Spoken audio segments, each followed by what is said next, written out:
نحمده ونصلي على رسوله الكريم اما بعد فاعوذ بالله من الشيطان الرجيم بسم الله الرحمن الرحيم قال الله تعالى في كلامه المجيد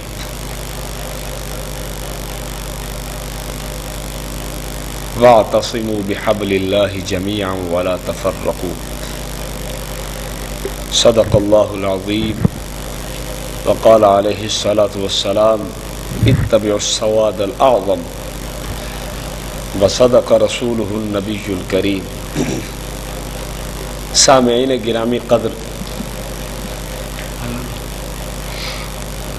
اللہ جل جلالہ ارشاد فرماتے ہیں کہ اللہ کی رسی کو مضبوطی سے تھام لو اور فرقہ واریت میں، فرقہ میں مت بٹو، جدا جدا نہ ہو جاؤ. اور رسول محترم صلی اللہ علیہ وسلم ارشاد فرماتے ہیں کہ سواد اعظم کی پیروی کرنا. آج میں یہ بات بھی آپ کو بتلانا چاہتا ہوں کہ یہ جو دیوبندی بریلوی اختلاف ہے، ایک طرف اہل بدعت بریلوی حضرات ہیں اور دوسری طرف اہل سنت والجماعت علماء دیوبند ہے، اس اختلاف کی بنیاد کہاں سے اٹھی اور کس نے اس قرآن مقدس کے فیصلے کو آ کے توڑا اور رسول پاک صلی اللہ علیہ وسلم کی حدیث طیبہ کی مخالفت کر کے اس نے اپنی مرضی سے دین بنایا اور اپنی مرضی سے اختلاف کی بنیاد ڈالی. یہ میرے پاس سوال اعلیٰ حضرت بریلوی ہے، سوال حیات اعلیٰ حضرت بریلوی. اس کے صفحہ نمبر 8 پہ لکھا ہوا ہے، قاری علی بھیتی صاحب کا مضمون ہے، مولانا قاری احمد بھیتی صاحب. وہ اس میں لکھتے ہیں کہ مولانا احمد رضا خان صاحب 50 سال مسلسل اسی جدوجہد میں منہمک رہے، یہاں تک کہ مستقل 2 مکتبہ فکر قائم ہو گئے، بریلوی اور دیوبندی جوابی. تو معلوم ہی ہوتا ہے کہ اس اختلاف کی بنیاد اعلیٰ حضرت نے ڈالی اور 50 سال مسلسل ایسی محنت کی کہ جس سے مسلمان جو پہلے حبل اللہ المتین کو سنبھالے ہوئے تھے، رسول محترم صلی اللہ علیہ وسلم کے فرمان ذیشان اتبعوا السواد الاعظم کے تحت سب مل جل کے سب ایک ہی نہج پہ چل رہے تھے. اعلیٰ حضرت نے آ کے ایسے اختلاف کی بنیاد ڈالی کہ مسلمانوں کو ایسا آپس میں لڑایا کہ بریلوی حضرات کو رضا خانی اور اہل بدعت حضرات کو اہل سنت والجماعت اور سواد اعظم سے جدا کر کے ایک نئے فرقے کی بنیاد ڈالی. اور خان صاحب نے اس میں کوشش یہ کی کہ اپنے مد مقابل حضرات کو کافر قرار دیا جائے. تکفیر مسلم ان کا ایک خاص شغل تھا، جس طرح کہ انوار رضا کے اندر بھی یہ بات لکھی گئی ہے کہ عوام الناس میں ایسی شہرت تھی کہ اعلیٰ حضرت نے یہ بریلی کے اندر کفر ساز مشین نصب کر رکھی ہے، تو اپنے علاوہ سب کو کافر کہنے کا یہ مشغلہ تھا. تو بہرحال یہ اور ان کے ماننے والے یعنی ان کی ذریت اسی کام پر کاربند رہی کہ انہوں نے نہ صرف دوسروں کو کافر کہا بلکہ یہ ایسے اس تکفیر کے فتویٰ کے اندر مشغول ہوئے کہ انہوں نے اپنے آپ کو بھی کافر کہنے سے گوارا نہیں کیا، انہوں نے اپنے علماء کو بھی کافر کہنے سے گوارا نہیں کیا، حتیٰ کہ اعلیٰ حضرت بریلوی پہ بھی کفر کے فتوے لگائے اور ان کو گستاخ اور ان کو بے ادب اور ان پہ بہت سارے فتاویٰ لگائے گئے. اس کی وجہ یہی ہے کہ یہ لوگ اتنا اس بات میں مگن ہوئے کہ ان کو ان کی آنکھوں کے اندر صاف سچ اور حق یا صحیح ان کو نظر ہی نہیں آتا تھا. بس کفر کی انہوں نے ایسی اینک پہنی کہ جو ان کو نظر آیا وہ چاہے وہ اپنا تھا چاہے پرایا تھا، چاہے علماء دیوبند اہل سنت والجماعت سے تھا چاہے ان کا اپنا رضا خانی مولوی تھا، انہوں نے اس کو کافر کہنے سے پیچھے ہٹنا گوارا نہیں کیا۔ اس کی وجہ یہ ہے کہ یہ ان کی گھٹی میں اعلی حضرت کی طرف سے ایک بات آ گئی تھی کہ بس تکفیر کی جو مشین گن بریلی کے اندر نسب ہے اس کو چلتے رہنا چاہیے، چونکہ اعلی حضرت وصایہ شریف کے اندر اس بات کو خوب بیان کرتے ہیں کہ میرا دین و مذہب جو میری کتب سے ثابت ہے اس پر قائم رہنا ہر فرض سے اہم فرض ہے۔ تو پھر لوگوں نے اس کو سنبھالا کہ اعلیٰ حضرت نے جو بریلی میں ایک نسب کی ہوئی تھی کفر کی مشین، تو ہم پھر پورے پاکستان میں ہر شہر میں نسب کرتے ہیں۔ تو انہوں نے جو ایسے چلائی اس مشین گن کو چلایا، یہ نہیں دیکھا کہ کوئی اپنا آ رہا ہے اس میں یا پرایا آ رہا ہے۔ تو میں آج اس نشست میں آپ حضرات کو یہ بات دکھلاؤں گا کہ ایک تو یہ ہے کہ گستاخی کوئی آدمی کرتا ہے اور اس کو وہ خود اس کے اپنے ماننے والے اس کو تسلیم نہیں کرتے، دوسرے کہتے ہیں کہ یہ گستاخ ہے، تو اس کے متعلق دوسرے آدمی کہہ رہے ہیں یہ ایک نچلے درجے کی بات ہے، اور ایک آدمی گستاخی کرے اور اس کے اپنے گھر کے بندے کہے کہ یہ گستاخی ہے، تو میں سمجھتا ہوں کہ یہ بہت بڑی اس کی گستاخی ہوگی اور اس کو کم از کم قابل معافی نہیں ہونا چاہیے۔ مثلا اعلیٰ حضرت اگر کوئی بات کہتے ہیں اور اس کو ادنا حضرت کہہ دیتے ہیں کہ یہ کفر ہے، تو اعلیٰ حضرت کا اپنا یہ جو ہے نا خون یا اعلیٰ حضرت کی اپنی ذریت اور اعلیٰ حضرت کے اپنے ماننے والے جب اس کو کفر کہہ رہے ہیں تو پھر میں سمجھتا ہوں کہ اس میں تعویل کا اعتماد یہ اعتبار قطعا نہیں ہونا چاہیے، بلکہ صراحتاً اس کو کفر کہنا چاہیے، اس لیے کہ وہ اعلیٰ حضرت کی محبت اور ان کی مودت الفت رکھنے کے باوجود شرعی لحاظ سے مجبور ہے کہ اعلیٰ حضرت کو کافر گستاخ کہا جائے، تو میرا خیال ہے کہ اس کو پھر باقی نہیں رکھنا چاہیے۔ یہ میرے ہاتھ میں فتاوی رضویہ کی فہارس ہے۔ اس فتاوی رضویہ کی فہارس کے اندر اعلیٰ حضرت سے ایک سوال کیا گیا، اس کا مختصراً جواب ہے۔ سوال یہ ہوا کہ نالین شریفین کا جو نقش آج کل چھپا ہوا ملتا ہے، کیا اس پر بسم اللہ شریف لکھنی جائز ہے؟ تو اعلیٰ حضرت نے یہ فتاوی رضویہ کی جلد 21 بنتی ہے اور صفحہ اس کا 413 بنتا ہے، لیکن اس فہارس کا صفحہ 640 ہے۔ تو اعلیٰ حضرت اس کے جواب میں بتلاتے ہیں کہ نقش نالین شریفین پر بسم اللہ الرحمن الرحیم لکھنے میں کچھ حرج نہیں۔ یہ صفحہ 640 ہے اس کتاب کا۔ اور اسی طرح یہ فتاوی بریلی شریف ہے، یہ ان کے مرتبین کے نام لکھے ہوئے نیچے محمد عبد الرحیم المعروف بہ نشتر فاروقی، دوسرا ہے مولوی صاحب محمد یونس رضا اویسی، مرکز دارالافتاء سوداگران بریلی شریف۔ تو انہوں نے بھی اپنے اس فتاوی بریلی شریف کے اندر جواب میں لکھا ہے کہ حضور اقدس صلی اللہ علیہ وسلم کے نالین پاک کے عکس کے درمیان بسم اللہ شریف یا عہد نامہ لکھنا جائز ہے۔ تو اس بات کو ان کے بڑوں نے تسلیم کیا ہے کہ نالین شریفین کے نقش کے اوپر بسم اللہ شریف یا اللہ تعالیٰ کے اسماء یا نبی پاک صلی اللہ علیہ وسلم کے کلمات، آپ کے اسماء یا آپ کے متعلق کچھ جملے لکھنا جائز ہے۔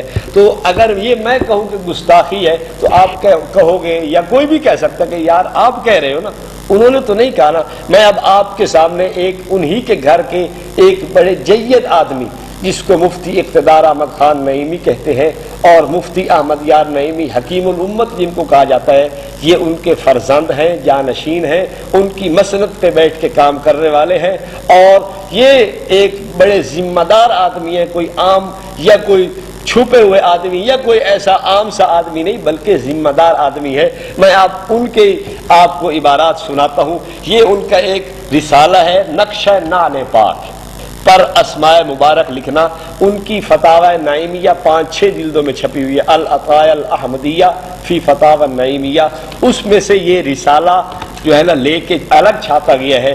اس رسالہ کے صفحہ 3 پہ انہوں نے ایک بات لکھی ہے، وہ لکھتے ہیں کہ نالین پاک کے نقشے پر بسم اللہ لکھنا یا اللہ لکھنا یا کوئی آیت و حدیث شریف لکھنا شرعاً قطعاً ناجائز اور بے ادبی ہے. نہ دائیں نہ بائیں نہ نیچے نہ اوپر کہیں بھی اللہ تعالیٰ کا اسم پاک نہ لکھا جائے. جو شخص جانتے بوجھتے سمجھتے عقل رکھتے ایسی گستاخی کرے وہ گمراہ ہے. ایسے شخص کے پیچھے نماز پڑھنا ناجائز ہے. تو میں آپ سے پوچھتا ہوں کہ کیا یہ فتویٰ کہ جو انہوں نے کہا ہے کہ یہ ایسا شخص گمراہ ہے اس کے پیچھے نماز پڑھنا بھی جائز نہیں ہے, تو کیا یہ اعلیٰ حضرت کے گلے میں فٹ نہیں ہوگا؟ اور انہوں نے تو صاف لکھا ہے کہ ایسی گستاخی کرے, یعنی یہ گستاخی ہے نا, اور اعلیٰ حضرت اس کے گستاخ بنتے ہیں. انہوں نے پھر اسی کتاب اور اسی پمفلٹ کے صفحہ نمبر 9 پہ لکھا ہے کہ نقشہ نالین پاک پر اللہ تعالیٰ کا نام لکھنا سراسر گستاخی اور گمراہی ہے. تو یہاں بھی اللہ تعالیٰ کے لیے انہوں نے یہ بات لکھ دی ہے کہ ان کا نام نامی یہ بالکل نقشہ نالین پہ نہیں لکھا جا سکتا, اور لکھنے والا شخص گستاخ ہے. تو میں آپ سے پوچھتا ہوں کہ جو اس گستاخی کا جواز فراہم کرے وہ تو اس سے بڑے درجے کا گستاخ ہے نا. ایک آدمی تو بیچارہ عالم سے مسئلہ پوچھ رہا ہے کہ حضرت میں یہ لکھ سکتا ہوں یا نہیں لکھ سکتا, تو جو اعلیٰ حضرت صاحب اسے کہہ رہے ہیں کہ ہاں آپ لکھ سکتے ہیں اور جائز ہے, شرم کوئی قباحت نہیں ہے, تو اس کا جو سارا وبال ہے یہ انہی اعلیٰ حضرت کے ساری ہوا نا. یعنی جو گستاخی اس نے کی ہے وہ ساری گستاخی اعلیٰ حضرت کے سر پہ ہے. اچھا, اسی کتاب کے صفحہ 19 پر ایک تھوڑی سی بات اور لکھی گئی ہے. قانون شریعت کے مطابق جوتی شریف کا وہ نقشہ جو مشہور ہے کہ یہ آقا کائنات حضور اقدس نبی پاک صاحب الاولاق صلی اللہ علیہ وسلم کے نالین پاک کا نقشہ ہے, اس پر اللہ تعالیٰ جل مجدہ کا نام لکھنا یا قرآن مجید کی آیت لکھنا, خواہ بسم اللہ شریف ہو یا کوئی اور دوسری آیت ہو, سخت ترین حرام اشد حرام ہے. اگر خدا نخواستہ تحقیر کا ارادہ ہو تو لکھنے والا کافر ہے. اگر لکھنے والا اپنی حماقت و جہالت سے اسماء الہیہ اور آیت قرآنیہ کا درجہ اور مرتبہ نقشہ نالین شریف کے برابر سمجھتا ہو یا کم تر, تو وہ شخص گمراہ اور ضال و مضل ہے. ایسے گمراہ اور گستاخ شخص کے پیچھے نماز پڑھنا غلط, اس کو اپنا پیر و مرشد یا رہنما تسلیم کرنا شرعاً منع اور ناجائز ہے. اگر ایسا گستاخ اور بے ادب انسان توبہ نہ کرے, ضد پر اڑا رہے, تو جملہ مسلمانوں کو اس سے قطع تعلق لازم ہے. تو خان صاحب بریلوی کی آپ حالت دیکھیے کہ ایک ان کے اپنے گھر کے ذمہ دار آدمی ان کے متعلق یہ بات کہہ رہے ہیں کہ یہ ایسے ہی نہیں ہے کہ ان کو اپنا رہنما مانا جائے, یہ ایسے بھی نہیں ہے کہ ان سے تعلق رکھا جائے, یہ ایسے ہی نہیں ہے کہ ان کو اپنا نماز میں امام بنایا جائے. یہ تو بالکل گستاخ اور حرام کے مرتکب ہیں. تو خان صاحب کی اس گستاخی کو گستاخی کہنے والے ان کے اپنے گھر کے افراد ہیں. تو یہ تو معلوم ہوا کہ یہ گستاخی تو ضرور بنے گی, کیونکہ گھر کا آدمی کہہ رہا ہے کہ یہ گستاخی ہے. تو اس میں کوئی قطع مرید نہیں ہے, کسی قسم کی کوئی ہم نے عبارت کو قطع نہیں کیا. لوگوں میں ایک ذہن میں اشکال ہوتا ہے کہ جناب قطع مرید کر کے, جیسے ہم رضا خانیوں سے کہتے ہیں کہ تمہاری تو عادت ہے کہ تم حوالہ جات کو قطع مرید کرتے ہو. مثلا حضرت نانوتوی رحمۃ اللہ علیہ کی تحذیر الناس پہ تم نے حرمین سے فتوی کفر لگوانے کی کوشش کی, اور جا کے وہاں ساری کوشش اور محنت کرتے رہے. کیا ہے وہاں تم نے؟ وہاں تم نے تحذیر الناس نامی کتاب کے پہلے صفحہ 14 کی چھوٹی سی عبارت لائی, اس کے بعد صفحہ 28 کی چھوٹی سی عبارت لائی, پھر صفحہ 3 کی عبارت لے کے ایک عبارت بنا کے جا کے ان کو دھوکہ دیا ہے. یہ دھوکہ دے کے ان بیچاروں کو تو پتہ نہیں تھا, عربی جانتے تھے, اردو سے تو ناواقف تھے. اعلیٰ حضرت نے پھر ترجمے میں بھی خیانت کیا, یہ الگ موضوع ہے. تو میں یہ کہہ رہا ہوں کہ قطع مرید کرنا رضا خانیوں کا شیوا ہے. الحمدللہ اہل سنت والجماعت علماء دیوبند اس بات کو صحیح تسلیم نہیں کرتے. تو ہم اس کی پوری عبارات آپ کے سامنے پیش کر چکے ہیں کہ اللہ تعالیٰ کے اسماء گرامی یا بسم اللہ شریف یا قرآن کی کسی آیت کو نالین شریفین کے نقش اور عکس پر لکھنا یہ گستاخی ہے. اس کا مرتکب وہ جو ہے نا توبہ کے لائق ہے، قطع تعلق مسلمانوں کو کرنا چاہیے، تو ہم یہی رضاخانیوں سے کہیں گے کہ جناب آپ کے اپنے گھر کے افراد نے اس بات کو لکھ دیا ہے کہ یہ گستاخی ہے، اب میرے کہنے سے آپ اس کو گستاخ نہ کہیں، اعلیٰ حضرت کو اپنے بزرگ کے کہنے سے تو گستاخ ان کو کہہ دینا۔ چلو میں ایک اور بات کہتا ہوں، جو رضاخانی حضرات ہیں ہو سکتا ہے وہ کہہ دے، جیسے حریف قریشی صاحب ہے، ایک دفعہ ان سے بات چلی تو وہ کہنے لگے کہ یہ مفتی اقتدار نہیں بھی تو پاگل ہے۔ میں نے کہا یہ پاگل نہیں قریشی صاحب، آپ پاگل ہیں، اس لیے کہ وہ ایک مقتدر شخصیت ہے، اس کا نام ہے، اس کا ایک کام ہے، اس کو لوگ پہچانتے ہیں۔ آپ تو کل کے جوان ہیں، آپ کو کون پہچانتا ہے؟ جتنی آپ کی شہرت ہے اس سے زیادہ اس کی شہرت ہے، تو اس کے ماننے والے کم از کم وہ تو اعلیٰ حضرت کو گستاخ، بے ادب اور گمراہ اور قطع تعلق کے لائق، اور تمام مسلمانوں کو ان کی عقیدت، محبت، مودت، یعنی جو بریلوی حضرات ان سے عقیدت و مودت و محبت رکھتے ہیں، کم از کم ان بریلویوں کو ان سے پرہیز کرنا چاہیے۔ یہ میرے ہاتھ میں ایک کتاب ہے، اس کا نام ہے کہ اللہ جھوٹ سے پاک ہے۔ یہ خان صاحب کی کتاب لکھی ہوئی ہے، اس کا نام عربی میں تو سبحان الصبح ہے اور اردو میں اس کا نام ہے اللہ جھوٹ سے پاک ہے۔ اس میں خان صاحب نے اللہ تعالیٰ کے پاک باز نبی محترم صلی اللہ علیہ وسلم ان کے لیے راعی کا لفظ استعمال کیا ہے، تو کہتے کہتے لکھتے ہیں ان گرگ و نائب گرگ سے بھاگو، جیسے بنے ان مبارک گلے میں جس پر خدا کا ہاتھ ہے، کہ ید اللہ علی الجماعہ، اور اس کے سچے راعی محمد الرسول اللہ صلی اللہ علیہ وسلم ہیں، آ کر ملو، امن چین کا راستہ چلو۔ تو اس کتاب اللہ جھوٹ سے پاک ہے کہ صفحہ 111 پر انہوں نے نبی پاک صلی اللہ علیہ وسلم کے لیے راعی کا لفظ استعمال کیا ہے، اور راعی کا عام معنی یہ چرواہا ہوا کرتا ہے۔ یہ میرے ہاتھ میں تمہید ایمان ہے، ایمان کی پہچان، حاشیہ تمہید الایمان، یہ دعوت اسلامی والوں نے چھاپی ہے، اور اس پر میٹھے میٹھے اسلامی بھائیوں کے امیر جناب الیاس عطار قادری صاحب کی تقریض بھی، اور مدنی التجا، تقریض کو مدنی التجا لکھا ہے، اس مدنی التجا میں انہوں نے اس کتاب کو بڑا سراہا ہے اور اس کی بڑی تعریف کی ہے۔ بہرحال اس کتاب کے صفحہ 100 پہ انہوں نے حاشیے میں جو ایمان کی پہچان نامی ہے اس میں لکھا ہے کہ حضور صلی اللہ علیہ وسلم کے لیے بہرا ہونے کی دعا کرنا، یا تکبر والا کہنا، یا بکریاں چرانے والا کہنا اگرچہ کفر ہے۔ تو نبی پاک صلی اللہ علیہ وسلم کو خان صاحب لکھ رہے ہیں کہ راعی، اور راعی کا معنی چرواہ ہوا کرتا ہے۔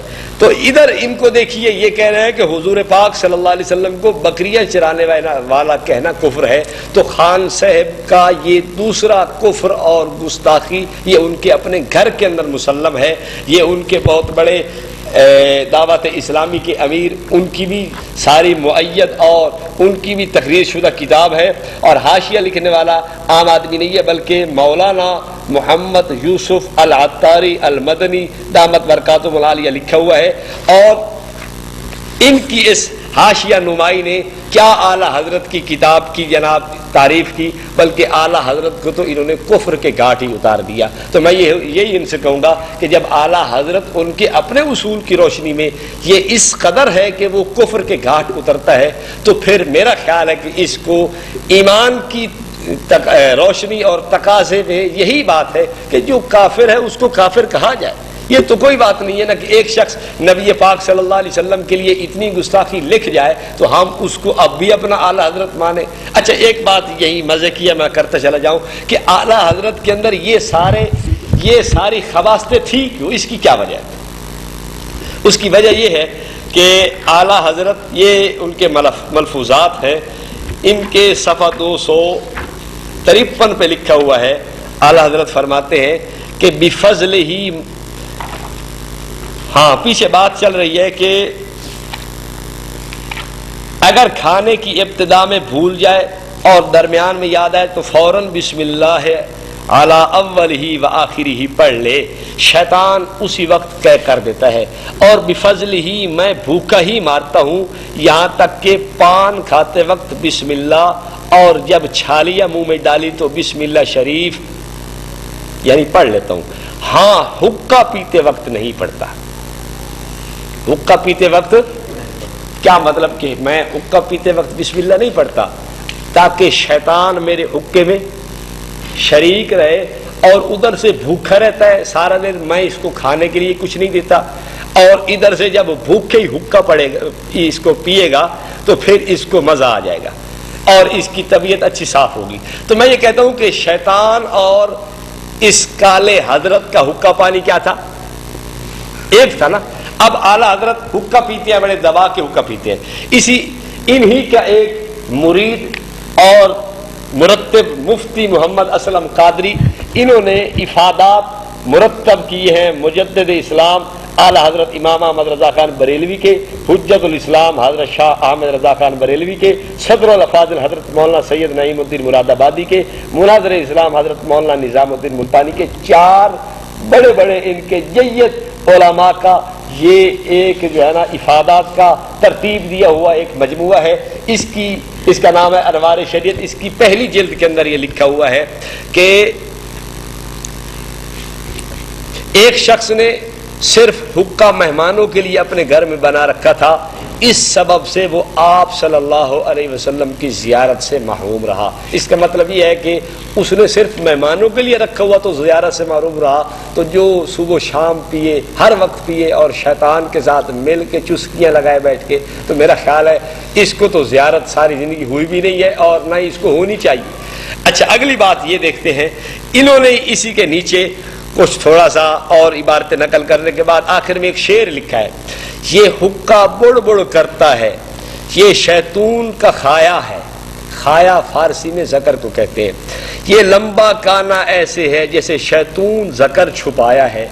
تو یعنی یہ جو حقے کا لمبا کانا ہے یہ شیطانوں کا ذکر ہے. تو جب اتنی قربت شیطان سے تھی تو پھر شیطانی اثرات آتے ہیں یا نہیں آتے؟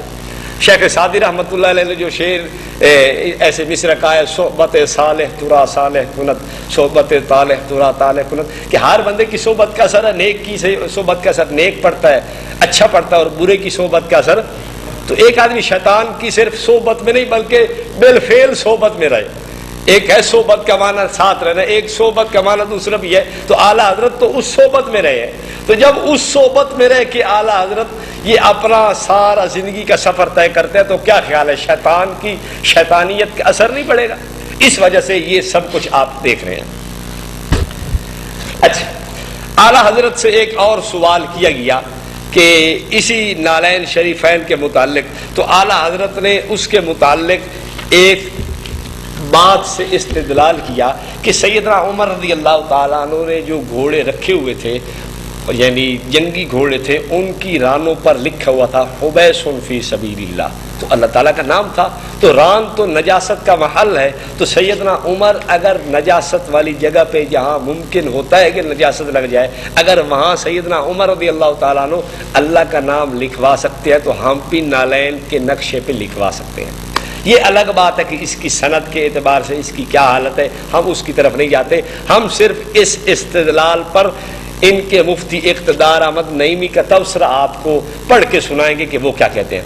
اعلیٰ حضرت نے لکھا ہے کہ امیر المؤمنین سیدنا فاروق اعظم رضی اللہ تعالیٰ عنہ نے جانوران صدقہ کی رانوں پر حبس فی سبیل اللہ, حبس فی سبیل اللہ داغ فرمایا تھا. سیدنا فاروق اعظم کے ذمے انہوں نے یہ کام لگا دیا ہے. اب میں آپ کو ان کے اپنے گھر کے جید مفتی اقتدار احمد نعیمی کا میں تبصرہ پڑھ کے سناتا ہوں, تو معلوم یہ ہو جائے گا کہ اعلیٰ حضرت اپنے اصاغر کی تحریرات کی روشنی میں کفر کے پھندے پہ لٹکتے ہوئے نظر آتے ہیں. مثلاً آپ سنیے, مفتی اقتدار احمد نعیمی اسی نقشہ نال پاک پر اسماء مبارک لکھنا, اس کے صفحہ 53 پہ لکھتے ہیں, کیا فاروق اعظم ان تمام تصورات لرزہ خیز سے آنکھیں بند کیے تھے؟ کیا فاروق اعظم پر اسماء الہیہ کی عزت و ادب لازم نہ تھا؟ کیا یہ جھوٹی تہمت بنا کر فاروق اعظم دشمن رافضیوں کی نگاہ میں کیا یہ جھوٹی تہمت بنا کر فاروق اعظم کے دشمن رافضیوں کی نگاہ میں فاروق اعظم کو بدنام کرنے کی حماقت نہیں؟ کیا فاروق اعظم کی عزت پر ایسے مضطرب و مشکوک اور مجہول اقوال کو رد نہیں کیا جا سکتا؟ یعنی یہ جو اعلیٰ حضرت کا قول ہے یہ مضطرب بھی ہے، مشکوک بھی ہے، مجہول بھی ہے، یہ کوئی صحیح سند کا مالک نہیں، بلکہ اس پہ اتنی جرا کر دی ہے مفتی صاحب نے کہ مضطرب، مشکوک، مجہول اقوال۔ تو آگے لکھتے ہیں کہ ایسے بے فکر صاحبان فتاوا کو قدم فاروقی پر قربان نہیں کیا جا سکتا، یعنی اعلیٰ حضرت اس لائق ہے کہ ان کو حضرت فاروق اعظم رضی اللہ تعالیٰ عنہ کی جوتی پر قربان کر دیا جائے۔ اب بتائیے کہ ایسی مضطرب روایات پر مدعا علیہ کا اتنی بڑی گستاخی، بے ادبی کی بنیاد رکھنا کہاں تک روا ہے؟ پھر یہ کہ رانوں پر لکھوانا تو ویسے بھی بیکار ہے، کیونکہ جب جانور بیٹھے گا رانیں چھپ جاتی ہیں یا پھر ان پر گندگی کیچڑ لگ جاتی ہے جس سے لکھائی چھپ جاتی ہے۔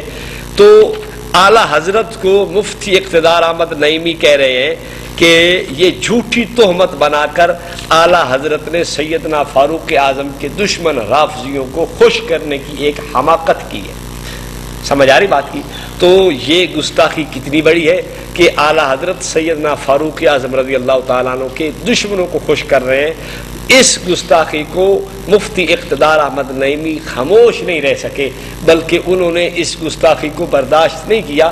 مفتی صاحب خود بھی بہت سی برداشت کر جاتے ہیں، انہوں نے بھی بہرحال اپنی طرف سے چونکہ رضا خانیت کو وراثتاً انہوں نے بھی پایا تھا، اس لیے کفر ساز مشین انہوں نے بھی نصب کی ہوئی تھی، لیکن بہرحال کہیں کہیں وہ شیطان کے متعلق نبی پاک صلی اللہ علیہ وسلم نے فرمایا ہے تو جھوٹا لیکن کبھی کبھی سچ بھی کہہ دیتا ہے۔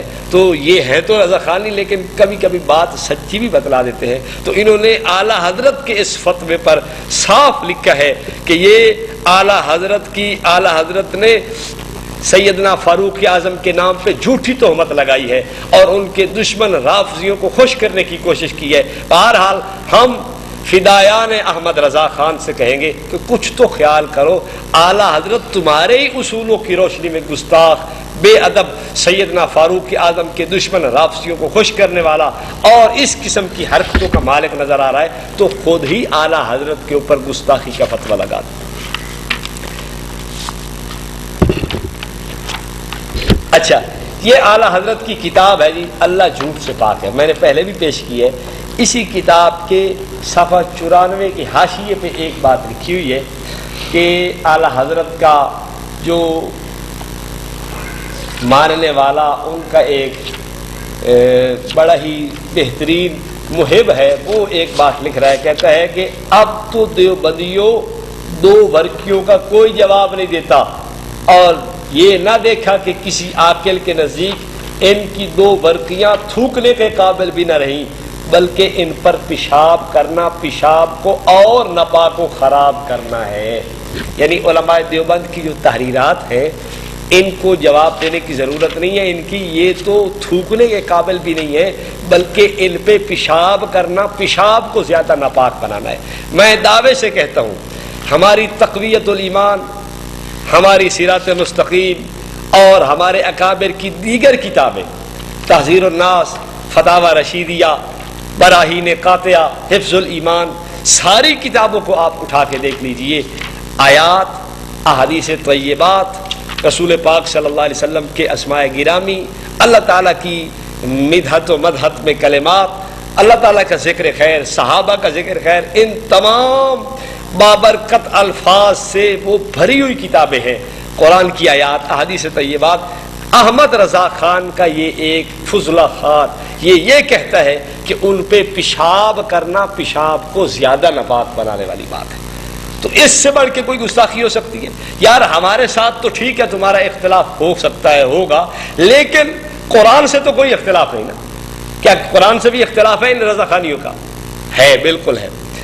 حدیث طیبہ سے تم اپنے آپ کو تو بڑا عشق رسالت کا دعویٰ کرتے ہو اور بڑا عاشق کہتے ہو، تو تمہیں رسول پاک صلی اللہ علیہ وسلم کے عشق سے تو اختلاف نہیں ہونا چاہیے تھا نا۔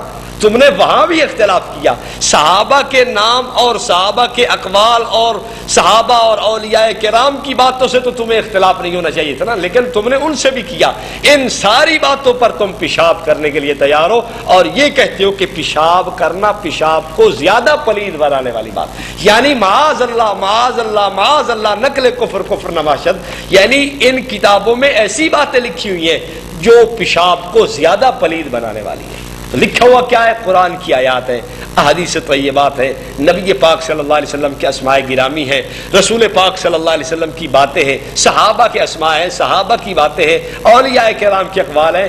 ان سب سے ان کو پتہ نہیں کیا چڑ ہے، کتنی بڑی گستاخی اس اعلیٰ حضرت کے ایک چیلے نے کر دی کہ جی ان پہ پیشاب کرنا پیشاب کو بھی زیادہ پلید بنانے والی بات ہے۔ العیاذ باللہ، نقل کفر باشد، نعوذ باللہ من ذالک۔ اچھا جی، اعلیٰ حضرت کے حوالے سے بات چل رہی تھی۔ اعلیٰ حضرت کے یہ ہے جی ملفوظات، ان کے صفحہ 281 پہ لکھا ہوا ہے کہ اعلیٰ حضرت سے عرض کیا گیا کہ اللہ صاحب کہنا کیسا ہے؟ تو اعلیٰ حضرت نے جواب میں فرمایا کہ جائز ہے۔ اللہ تعالیٰ کو صاحب کہنا کیا ہے؟ ابھی انہی کے گھر کا فتویٰ ملاحظہ فرما لیجئے کہ جو انہی کے علماء نے لکھا ہے، یہ ایک کتاب چھپی ہے شرعی استفتاء، نصیر الدین نصیر وہابی ہے، قابل اعتراض تصانیف پر شرعی گرفت، 36 سوالات کے جوابات اور عقیدے کی وضاحت کا مطالبہ، مفتی اعظم پاکستان صاحبزادہ مفتی اقتدار احمد خان نعیمی قادری صاحب، یہ ان کا ایک رسالہ لکھا ہوا ہے۔ اس میں یہ دیکھیں آپ وہ کیا لکھتے ہیں۔ وہ کہتے ہیں اللہ آقا سیدنا سردار اور صاحب لکھنا یا اللہ صاحب اللہ سائیں کہنا گستاخی اور گناہ ہے۔ تو خان صاحب کا گستاخ ہونا، یہ صفحہ نمبر 29 ہے۔ خان صاحب کا گستاخ ہونا یہ میں نہیں کہہ رہا، یہ اعلیٰ حضرت کے اپنے گھر کے افراد کہہ رہے ہیں۔ بعض لوگوں کو یہ بھی اشکال ہے کہ یار تم تو ان کو کافر نہیں کہتے، ہم ان کے ہمارے اوپر کافر کے فتویٰ لگانے کے جواب میں ان کو کافر نہیں کہتے، ان کی تحریرات کی روشنی میں ہمارے اکابر نے بھی کافر ان کو کہا ہے۔ اچھا ایک مسئلہ اور، یہ اعلیٰ حضرت صاحب ان کی یہ کتاب ہے عرفان شریعت، اس کا صفحہ 42 ہے۔ اعلیٰ حضرت نے اس میں لکھا ہے دل میں بئی معنی کے نیر تصور میں بے حرکت زبان تو یوں قرآن مجید بھی پڑھ سکتا ہے، اور زبان سے قرآن مجید بحالت جنابت جائز نہیں اگرچہ آہستہ ہو، اور درود شریف پڑھ سکتا ہے مگر کلی کے بعد چاہیے۔ یعنی جنابت کی حالت میں غسل جب آدمی پہ ہوتا ہے، غسل کی حالت میں آدمی درود پاک پڑھ سکتا ہے۔ یہ اعلیٰ حضرت کی عرفان شریعت صفحہ 42 ہے۔ اور اعلیٰ حضرت کے ابا جان جن کو نقی علی خان صاحب کہتے ہیں اور جن کا خاص شغل تھا کہ بٹیر بازی کے اندر مشغول رہا کرتے تھے اور منصب چکلہ داری ان کے پاس ہوا کرتا تھا، یعنی لوگوں کو یہ چکلہ داری کے اندر مصروف رکھا کرتے تھے۔ بہرحال انہوں نے بھی اپنی کتاب سرور القلوب بذکر المحبوب کے صفحہ 336 میں لکھا ہے کہ درود پڑھنا ہر وقت اور ہر حالت میں، اٹھتے بیٹھتے چلتے پھرتے، ہر قدم اور ہر سانس کے ساتھ، یہاں تک کہ راہ اور نہانے کی حالت میں بھی جائز بلکہ مستحب ہے۔ نہانے کی حالت جنابت کی ہوا کرتی ہے، ایسی حالت میں بھی درود پڑھنا کیا ہے؟ جائز و مستحب ہے۔ یہ اعلیٰ حضرت کے ابا جان تھے۔ اب ان کے متعلق یہ ایک ان کے مولوی صاحب ہیں فیض احمد اویسی صاحب، ان کو یہ بہت بڑا آج کے دور میں سراہ رہے ہیں، اور انہوں نے بریلویت کے لیے بہت بڑا کام بھی کیا ہے، اور انہوں نے بریلویت کو بڑی جو ہے نا تائید کیا اور بڑا بریلویت کا اپنے علاقے میں پرچار کیا ہوا ہے۔ یہ ان کے بہت مفسر اعظم کے نام سے مشہور ہیں اور ان کا بڑا چرچا ہے، کراچی تک ان کو جناب لوگ مانتے اور جانتے ہیں ان کے بریلوی، اور یہ ان کا نام کے ساتھ لکھا ہوا ہے عمدۃ المفسرین، اور مفسرین بھی، اور آگے لکھا ہے عمدۃ المفسرین والمحدثین، واو بھی نہیں لکھی، استاذ العلماء فیض ملت حضرت علامہ محمد فیض احمد اویسی صاحب، ان کی کتاب ہے شہد سے میٹھا نام محمد۔ یہ صلی اللہ علیہ وسلم اس کتاب کے صفحہ نمبر 139 پر یہ لکھتے ہیں آج ایسے بے ادب علماء کہلوانے والے پیدا ہو گئے۔ پہلا فتویٰ بے ادب کا کہ فتویٰ صادر فرما دیا کہ بحالت جنابت بھی درود شریف پڑھنا جائز ہے۔ کاش تعزیرات اسلام کا اجرا ہوتا، فاروق اعظم رضی اللہ تعالی عنہ جیسے غیور اسلام نافذ کرنے والے زندہ ہوتے، تب میں ان مفتیوں کو دیکھتا کہ ایسے فتاوا صادر کرتے، یعنی دوسرا فتویٰ یہ صادر کیا کہ یہ بات کہنے والے قابل تعزیر ہیں، کوڑوں کے لائق ہیں، شاید کوڑوں سے زیادہ تعزیر تو قتل تک پہنچ جاتی ہے، ہو سکتا ہے یہ پہاڑ سے دھکا دینے کے لائق ہو کہ ان کو پر اس دنیا سے ہی ختم کر دیا جائے۔ اچھا آگے لکھتے ہیں کہ آزادی کا دور ہے، جسے جو جی میں آئے کہہ دے، ورنہ وہ خداوند قدوس جو اپنے محبوب اکرم صلی اللہ علیہ وسلم کے لیے ایسے مقامات پر بھی نام لینے کو گوارا نہیں کرتا جہاں قہر و غضب یا کسر شان یا مقام نجات ہو، مثلا ذبح کے وقت چھینک اور انگڑائی کے وقت اور حمام و پخانہ وغیرہ وغیرہ، لیکن یہ آج کل کے مفتی از مفت۔ تیسرا فتویٰ یہ جڑا کہ یہ جو مفتی ہیں یہ مفت سے مفتی ہیں، افتاء سے مفتی نہیں ہے بلکہ مفت سے مفتی ہیں۔ فتویٰ جڑ دیا کہ جنابت کے وقت درود پڑھنا جائز ہے، اتنا شرم بھی نہیں۔ چوتھا فتویٰ یہ کہ یہ کیا ہے؟ بے شرم ہے کہ درود شریف فی الفور بارگاہ رسالت میں پہنچ کر فوراً ایجاب از رسول اور خدا ہوتا ہے۔ یہاں نبی پاک صلی اللہ علیہ وسلم کا نام اس نے سادہ الفاظ سے لیا ہے، ایجاب از رسول اور خدا ہوتا ہے، کوئی صلی اللہ علیہ وسلم، کوئی حضرت، کوئی شروع میں ادب و احترام کچھ بھی نہیں۔ اپنا نام لکھوایا تو عمدۃ المفسرین المحدثین بنا دیا، استاد العلماء، فیض الملت اور کیا کیا بلا ہے جناب، لیکن نبی پاک صلی اللہ علیہ وسلم کا اس میں گرامی صرف رسول کا لفظ لکھا ہے۔ ایجاب از رسول اور خدا ہوتا ہے، لیکن مجبور ہیں ایسے بدبخت مفتی کیونکہ عشق رسول سے محروم ہے۔ پانچواں فتویٰ یہ کہ یہ کیا ہے؟ بدبخت ہے۔ چھٹا فتویٰ یہ کہ یہ عشق رسول سے کیا ہے؟ یہ 6 فتوے اعلیٰ حضرت اور ان کے ابا جان پہ فٹ آتے ہیں، چونکہ یہ ساری زندگی چکلوں کے اندر رہے، چکلا داری ان کا منصب تھا، چکلے بانٹتے رہے کہ اس کو دے اس کو دے اس کو دے، اور بٹیر بازی کا شغل رکھتے تھے، بٹیرے پالتے تھے، ان بٹیر بازی شغل تھا ان کا، تو ان کو دین سے کورے تھے۔ تو ان کے متعلق اویسی صاحب نے صحیح فتوے 5-6 فتوے نقل کر دیے کہ بے ادب ہے، یہ بے شرم ہے، یہ بدبخت ہے، یہ عشق رسالت سے کورے ہے، اور ان پر تعزیرات اسلام لگنی چاہیے تھی۔ آج بھی کوشش کر کے ویسے ان کی قبروں پہ جو ہے نا یہ تعزیرات جاری کروائی جا سکتی ہیں، اگر یہ فیض احمد اویسی صاحب تو زندہ ہے ویسے، اگر یہ قانون پہ جو ہے نا وہ کچھ عبور رکھتے ہیں یا درخواست دے ہی دے عدالت کے اندر کہ اعلیٰ حضرت کے ابا جان اور ان کی قبر پر کوڑے برسائے جائے، یا کم از کم ان کی ہڈیاں نکال کے ان پہ کوڑے برسائے جائے، یا ان کے ساتھ جو تعزیرات اسلامی کی حد جاری ہوتی ہے وہ جاری کی جائے، تو یہ کوئی محال بات نہیں ہے۔ تو بہرحال فیض احمد اویسی صاحب نے اچھا فتویٰ دیا اپنے بزرگوں کے متعلق کہ یہ عشق رسول سے محروم ہے، بدبخت ہے، بے شرم ہے، اور یہ قابل سزا ہے۔ تو بہرحال اور یہ مفت سے مفتی ہیں، مفتی بھی نہیں، افتاء سے نہیں، بلکہ مفت سے مفتی ہے، یعنی مفت کے مفتی بنے ہوئے ہیں، پتہ پور انہوں کا شد قائم ہے۔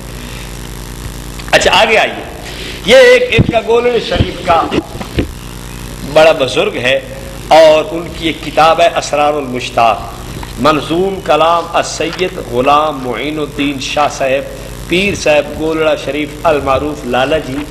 ان کی کتابوں کے متعلق، گولڑا شریف سے چھپنے والی کتابوں کے متعلق اشرف سیالوی صاحب جو ان کے بڑے مایہ ناز مناظر بنتے ہیں، ان کی کتاب ازالت الریب کے شروع میں لکھا ہوا ہے کہ گولڑا شریف سے چھپنے والا ہر حرف قابل اعتماد ہے، اور ہر حرف حجت و دلیل ہے، یعنی گولڑا شریف سے جو لفظ بھی چھپا ہے وہ درست ہے، حجت ہے، دلیل ہے، وہ بہترین ہے۔ تو اب گولڑا شریف والوں کے متعلق آپ خود دیکھ لیں، یہ سید غلام معین الدین شاہ صاحب یہ کیا لکھ رہے ہیں کہ یہ لکھتے ہیں جناب اشعار کے اندر، بشر شان رب العلا بن کے آیا، وہ کیا تھا، وہ کیا ہے، وہ کیا بن کے آیا، بشر کہنے والوں کو دھوکا ہوا ہے، مجسم و نور خدا بن کے آیا، کیا رنگ ہستی کو بے رنگ جس نے، وہی ایک حقیقت نما بن کے آیا، ہر ایک رنگ میں اپنی رنگت دکھا کر زمانے میں بہروپیہ بن کے آیا۔ صفحہ نمبر یہ 27 ہے. اس میں انہوں نے نبی پاک صلی اللہ علیہ وسلم کو بہروپیہ لکھا ہے، العیاذ باللہ. اور یہ جو میں پہلے حوالہ دے رہا تھا وہ بھی سن لیجئے. گولڑا شریف جو کہ علم و عرفان، دین و ملت، شریعت و طریقت کا مرکز، سلسلہ چشتیہ قادریہ، سنیت و اہل سنت کے لیے مرکزی حیثیت کا حامل، اور یہاں سے بیان ہونے والا ہر لفظ اور لکھا جانے والا ایک ایک جملہ دلیل و حجت اور سند کی حیثیت رکھتا ہے. یہ اشرف سیالوی صاحب کی کتاب ہے اور یہ مرتب صاحب نے شروع کے اندر یہ جملے بڑھائے ہیں. بہرحال سیالوی صاحب کی اس کے اندر ساری کوشش ہے. تو سیالوی صاحب بھی اس فتوے کی زد میں آئیں گے جو فتویٰ میں آگے اعلیٰ حضرت ان کے اعلیٰ حضرت اور کالا حضرت بریلوی کا میں سنانے لگا ہوں کہ وہ کیا کہتے ہیں. یہ فہارس ہے فتاوی رضویہ کی، جو جدید فتاوی رضویہ 30 جلدوں میں مرتب ہوا ہے. اس فہارس کا صفحہ نمبر ہے 401. اس میں صاف لکھا ہوا ہے کہ رسول اللہ صلی اللہ علیہ وسلم کو روپ بدلنے والا، کھیل کھیلنے والا اور بہروپیہ کہنا ان کی توہین اور کفر ہے. تو اعلیٰ حضرت کے نزدیک کون کون کفر کے گھاٹ اتر گئے؟ سیالوی صاحب اور ان کے متعلقین و متوسلین و منتسبین جتنے ہیں سارے. اعلیٰ حضرت نے چنگا چینا چھان دیتا سارے نے جناب اس نے یہ سب. اور گولڑا شریف کے یہ السید غلام معین الدین ان کے متعلق بھی انہوں نے فتویٰ لگا دیا کہ یہ کیا ہے، کافر ہیں. تو یہ اعلیٰ حضرت کی مہربانی ہے کہ انہوں نے خود ہی اپنے مریدوں کو کافر کہہ دیا ہے. اچھا، ایک مسئلہ بہت چلتا ہے کہ جی اللہ تعالیٰ حاضر ناظر ہے یا نہیں ہے. ہم اہل سنت والجماعت کا یہ عقیدہ و نظریہ ہے کہ اللہ تعالیٰ ہر جگہ حاضر و ناظر ہے، کما یلیق بشانہ. لیکن اہل بدعت اللہ تعالیٰ کے حاضر ناظر کہنے پہ بڑے ہی پریشان ہوتے ہیں اور بڑے ہی تنگ ہوتے ہیں. یہ احمد سعید کاظمی صاحب ہیں، ان کے امام اہل سنت، غزالی دورہ، رازی دورہ، غزالی زمان، حضرت علامہ سید احمد سعید کاظمی، بلا آگے بہت کچھ لکھا ہوا ہے. ان کی کتاب ہے جی تسکین الخواطر فی مسئلۃ الحاضر والناظر. اس کتاب کے صفحہ 10 پہ لکھتے ہیں لفظ حاضر اپنے حقیقی لغوی معنی کے اعتبار سے اللہ تعالیٰ کی شان کے ہرگز لائق نہیں. دوسری جگہ یہ صفحہ نمبر 13 پہ اسی کتاب کے لکھتے ہیں اسی لیے متاخرین کے زمانہ میں بعض لوگوں نے اللہ تعالیٰ کو حاضر و ناظر کہنا شروع کیا تو اس دور کے علماء نے ان پر انکار کیا، بلکہ بعض علماء نے اس اطلاق کو کفر قرار دے دیا ہے. یعنی اتنا بڑا جرم ہے کہ اللہ کو حاضر ناظر کہنا کیا ہے، بعض علماء نے کفر قرار دیا. اچھا، یہ میرے ہاتھ میں جال حق ہے ان کے بیمار بریلویوں کے ناتجربہ کار حکیم صاحب، شاید پڑیاں اور کمپاؤنڈر ہی تھے ابھی تک، بہرحال انہوں نے اس کو حکیم الامت بنا دیا. وہ لکھتے ہیں کہ خدا کو ہر جگہ میں ماننا بے دینی ہے. یہ ان کی کتاب جال حق ہے، صفحہ 162 ہے. اس میں اللہ تعالیٰ کے حاضر ناظر ماننے کو انہوں نے بے دینی قرار دیا ہے. اور اعلیٰ حضرت نے اپنی اسی فتاوی رضویہ کے اندر بھی 14ویں جلد کے اندر صرف 640 صفحہ 688 صفحہ پہ اللہ تعالیٰ کے لیے حاضر ناظر کے لفظ استعمال کرنے سے منع کیا ہے کہ یہ لفظ استعمال اللہ تعالیٰ کے لیے نہیں کرنے چاہیے. پرانا فتاوی رضویہ اس کی 6ٹھی جلد ہے، اس کے صفحہ 132 157 پہ یہ تحریر موجود ہے کہ اللہ تعالیٰ کے لیے حاضر ناظر کا لفظ استعمال کرنا بہت برے معنی کا احتمال رکھتا ہے. عرض کر رہا تھا کہ اعلیٰ حضرت نے خود اللہ تعالیٰ کے حاضر ناظر کہنے سے منع کیا ہے. یعنی ان کی یہ فہارس فتاوی رضویہ اس کے صفحہ نمبر 384 پہ وہ لکھتے ہیں اللہ تعالیٰ کو ہر جگہ حاضر و ناظر کہنے سے پرہیز کرنا چاہیے. اور یہ اسی کتاب کے صفحہ نمبر 387 پہ لکھا ہے اللہ تعالیٰ کے اسماء میں شہید و بصیر ہے، اس کو حاضر و ناظر نہ کہنا چاہیے. تو اللہ تعالیٰ کے حاضر ناظر کہنے سے یہ خود منع کر رہے ہیں. اور ان کے مریدین نے اتنا آگے بڑھ کے کام کیا کہ کہ مفتی احمد یار نعیمی نے جال حق صفحہ 162 پہ کہہ دیا کہ اللہ تعالیٰ کو حاضر ناظر یعنی اللہ تعالیٰ کو ہر جگہ میں موجود ماننا بے دینی ہے، یعنی حاضر ناظر ماننا بے دینی ہے۔ اور آگے بڑھے ان کے غزالی دورہ اور رازی زماں صاحب سید احمد سعید کاظمی صاحب، انہوں نے یہاں تک لکھ دیا کہ متأخرین میں سے بعض نے اللہ تعالیٰ کو حاضر ناظر کہنے پر کفر کا فتویٰ دیا۔ تو میں آپ کو دکھاتا ہوں کہ اس کفر کے فتوے میں خان صاحب خود پھنس رہے ہیں۔ یہ ان کا کنز الایمان ہے، یہ سورہ انبیاء ہے، اس سورہ انبیاء کی آیت نمبر 67 ہے۔ وَدَاوُودَ وَسُلَيْمَانَ إِذْ يَحْكُمَانِ فِي الْحَرْثِ إِذْ نَفَشَتْ فِيهِ غَنَمُ الْقَوْمِ وَكُنَّا لِحُكْمِهِمْ شَاهِدِينَ۔ اور داؤد اور سلیمان کو یاد کرو جب کھیتی کا ایک جھگڑا چکاتے تھے، جب رات کو اس میں کچھ لوگوں کی بکریاں چھوٹی اور ہم ان کے حکم کے وقت حاضر تھے۔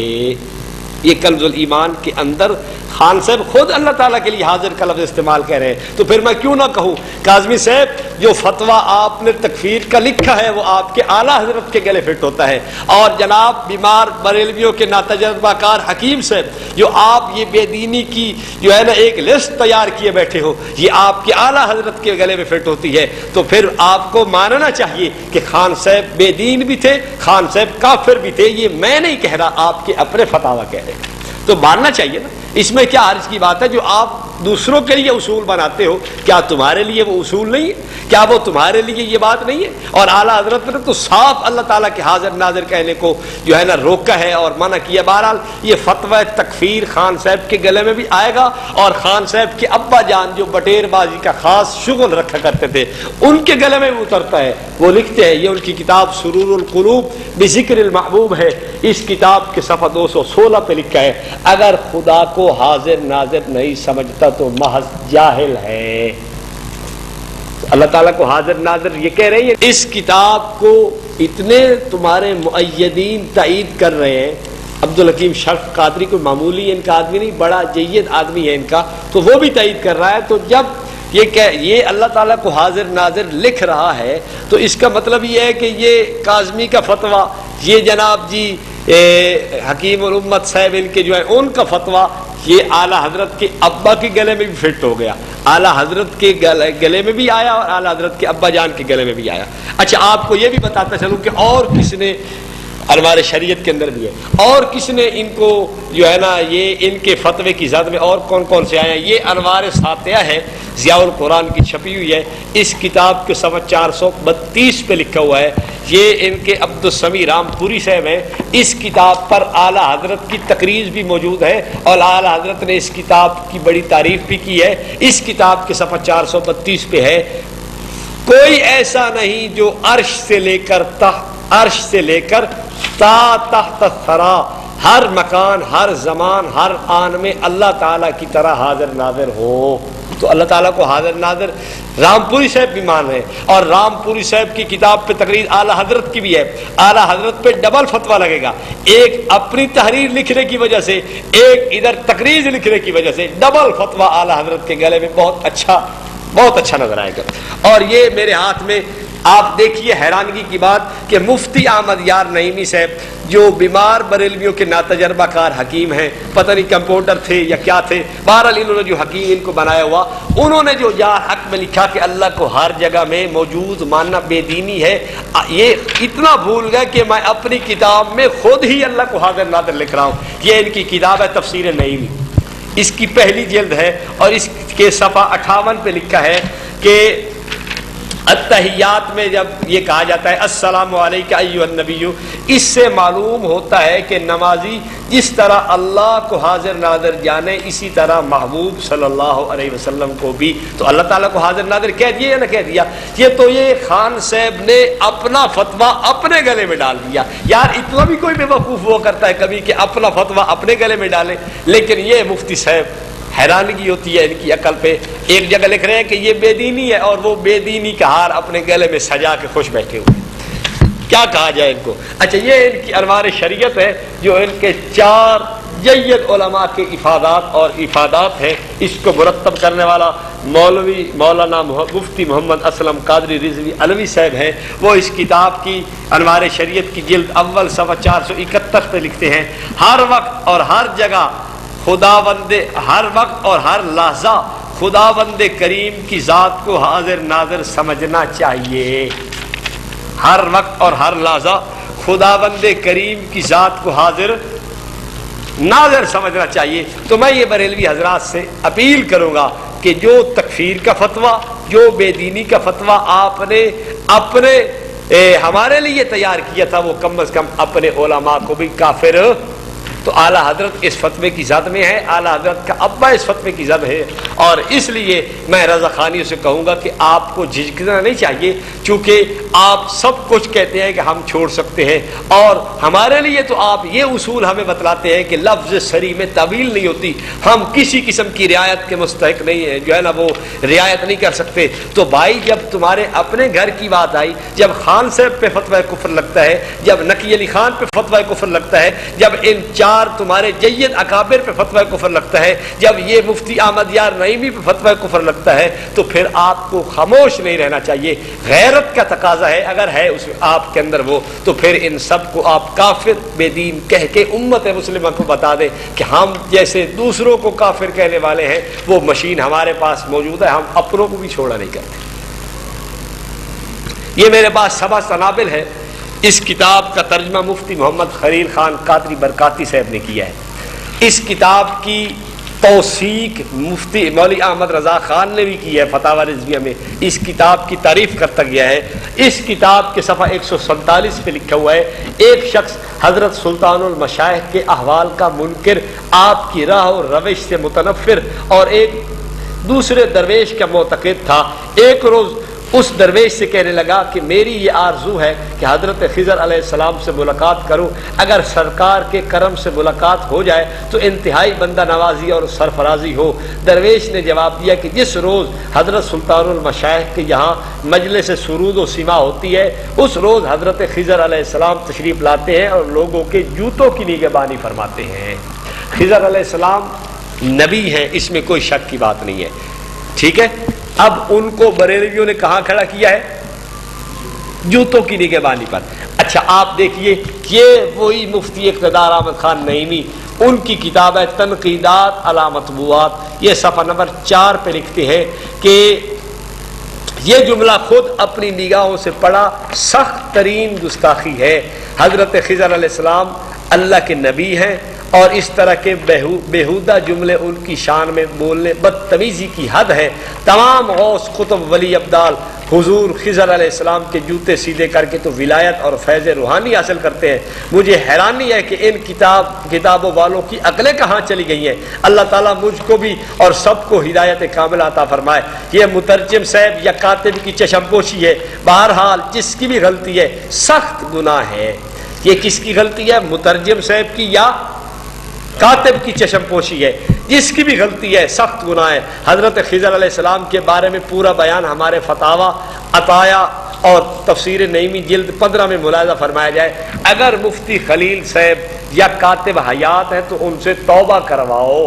یہ صفحہ 4-5 پہ لکھا ہوا ہے. تو یہ اتنی بڑی گستاخی، اور یہ مان رہے ہیں کہ یہ کاتب کی چشم پوشی ہے یا یہ جو ہے نا وہ مترجم کی ساری خطا ہے، تو ان سے توبہ کروانی چاہیے اگر وہ زندہ ہو. تو ایک نبی کو یہ کاتب صاحب جوتیوں کی حفاظت پہ کھڑا کر رہے ہیں، العیاذ باللہ. اچھا یہ ایک اشرف سیالوی صاحب جو اپنے آپ کو بڑا مناظر اور بہت کچھ کہنے والے ہیں، ان کی کتاب ہے کوثر الخیرات. صفحہ 94 کے اوپر انہوں نے حاشیے میں لکھی ہے بات کہ جو شخص حضور پر نور صلی اللہ علیہ وسلم کے علم کو اسرائیل اور شیطان کے علم کے برابر بھی نہ جانے وہ جاہل و غبی ہے یا گمراہ و غوی ہے. جو شخص آپ کے علم کو شیطان اور اسرائیل کے علم کے برابر بھی نہ جانے وہ جاہل و غبی ہے یا گمراہ و غوی ہے. یعنی جو جانتا ہے حضور کے علم کو شیطان اور اسرائیل کے علم کے برابر وہ نہ جاہل غوی ہے نہ ہی وہ گمراہ و غوی ہے. جاہل و غوی بھی وہ، گمراہ و غوی بھی وہ ہے جو حضور کے علم کو اسرائیل اور شیطان کے علم سے گھٹاتا ہے. جو برابر مانے وہ نہیں ہے. آپ اس پہ سوال کر سکتے ہیں کہ مولانا صاحب آپ نے مفہوم مخالف کا یہاں معنی لیا ہے اور مفہوم مخالف کے متعلق تو کہیں بھی نہیں لکھا ہوا کہ مفہوم مخالف کا اعتبار کیا جائے. یہاں اشرف سیالوی صاحب نے ایک بات کی ہے، آپ نے مفہوم مخالف کیسے مراد لے لیا؟ تو میں ان سے یہ کہوں گا کہ بھائی میں اپنی طرف سے یہ بات نہیں کرتا، یہ مفہوم مخالف والی بات یہ ان کے اعلیٰ حضرت نے طے کی ہے. اعلیٰ حضرت سے اس کے متعلق ایک جزیہ منقول ہے جو انہوں نے صفحہ نمبر یہ اس فتاوی رضویہ کی فہرست کی صفحہ 105 پہ نقل کیا ہے، وہ آپ بھی سن لیں. اس سننے کے بعد آپ اس بات کو دیکھیں کہ مفہوم مخالف کا جو اعتبار خان صاحب کہہ رہے ہیں کریں، ہم اگر اس کرنے کے اندر یا اس مفہوم مخالف کا اعتبار کر کے ہم اعلیٰ حضرت کے اوپر یہ بات، یہ اشرف سیالوی صاحب پہ یہ بات ہم کہتے ہیں کہ انہوں نے نبی پاک صلی اللہ علیہ وسلم کے علم کو یہ کہا ہے کہ جو شیطان اور اسرائیل کے برابر مانے وہ نہ گستاخ ہے، نہ گمراہ ہے، نہ غبی ہے، نہ غوی ہے. دیکھیے آپ صفحہ 105 فتاوی رضویہ کی فہرست کا اس پہ لکھا ہوا ہے کہ مفہوم مخالف حنفیہ کے نزدیک عبارات شارع غیر متعلقہ بعقوبات میں معتبر نہیں. مفہوم مخالف حنفیہ کے نزدیک عبارات شارع غیر متعلقہ بعقوبات میں معتبر نہیں، یعنی جو عقوبات کے متعلق ہیں ان میں مفہوم مخالف معتبر ہے اور جو عقوبات کے متعلق نہیں، سزاؤں کے متعلق نہیں، ان میں مفہوم مخالف کا اعتبار نہیں ہے. آگے لکھتی ہیں کلام صحابہ و من بعدہم میں معتبر ہے، یعنی صحابہ اور صحابہ کے بعد جتنے لوگ بھی ہیں ان سب کے کلام میں مفہوم مخالف کا اعتبار کیا جائے. تو یہ اندیہ اور جزیہ خان صاحب نے لکھا ہے. اب میں یہ کہتا ہوں کہ اشرف سیالوی اگر یہ کہے کہ جو نبی پاک صلی اللہ علیہ وسلم کے علم کو تو پھر اشرف سیالوی کا یہ کلام کہ جو شخص حضور پر نور صلی اللہ علیہ وسلم کے علم کو اسرائیل اور شیطان کے علم کے برابر بھی نہ جانے وہ جاہل و غبی ہے یا گمراہ و غوی ہے، یعنی اس کا مفہوم مخالف یہ بنا کہ جو حضور صلی اللہ علیہ وسلم کے علم کو شیطان اور اسرائیل کے علم کے برابر جانتا ہے وہ نہ گمراہ ہے، نہ شیطان ہے، نہ وہ غوی ہے، نہ وہ غبی ہے.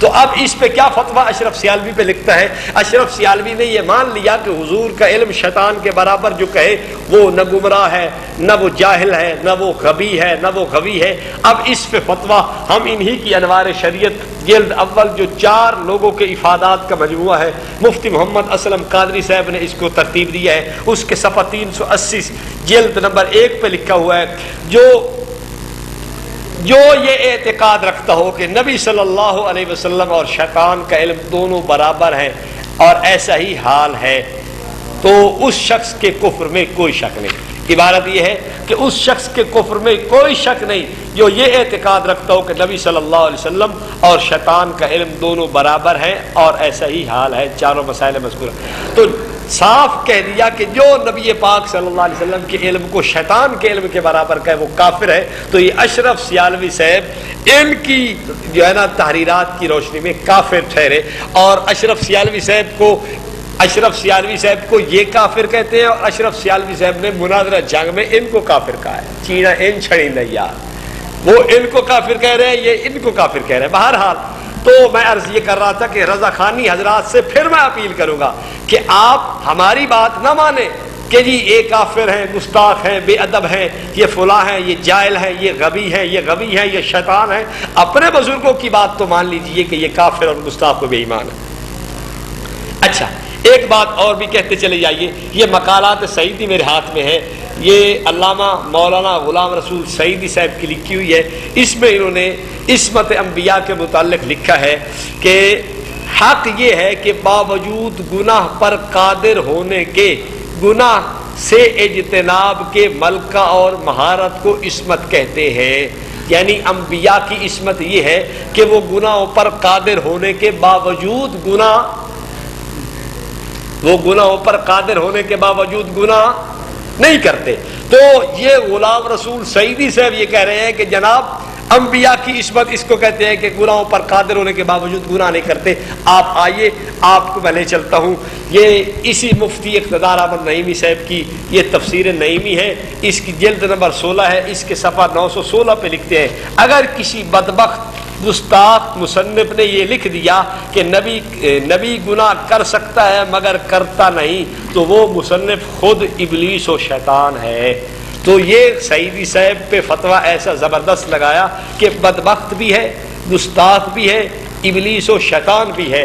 تو میں یہ کہتا ہوں کہ یہ بات ان کی ٹھیک ہے, آپس میں ایک دوسرے کو یہ بخشتے نہیں ہے. ان میں کوئی گستاخ اور کوئی بے ادب ہے, کوئی ابلیس و شیطان ہے, کوئی جاہل و غوی ہے, کوئی غوی و گمراہ ہے, تو کچھ بھی ہے. یہ ایک دوسرے کی تکفیر پہ ان کو بہت اچھا مشغلہ اعلیٰ حضرت بریلوی کی طرف سے ان کو ملا ہے. اچھا اب ہم آپ کچھ ویسے عبارات دکھلاتے ہیں کہ ان لوگوں کے نظریات کیسے کیسے ہیں. یہ ہمارے ہاتھ میں ہے جی تجلیات سوانح اعلیٰ حضرت تجلیات امام احمد رضا.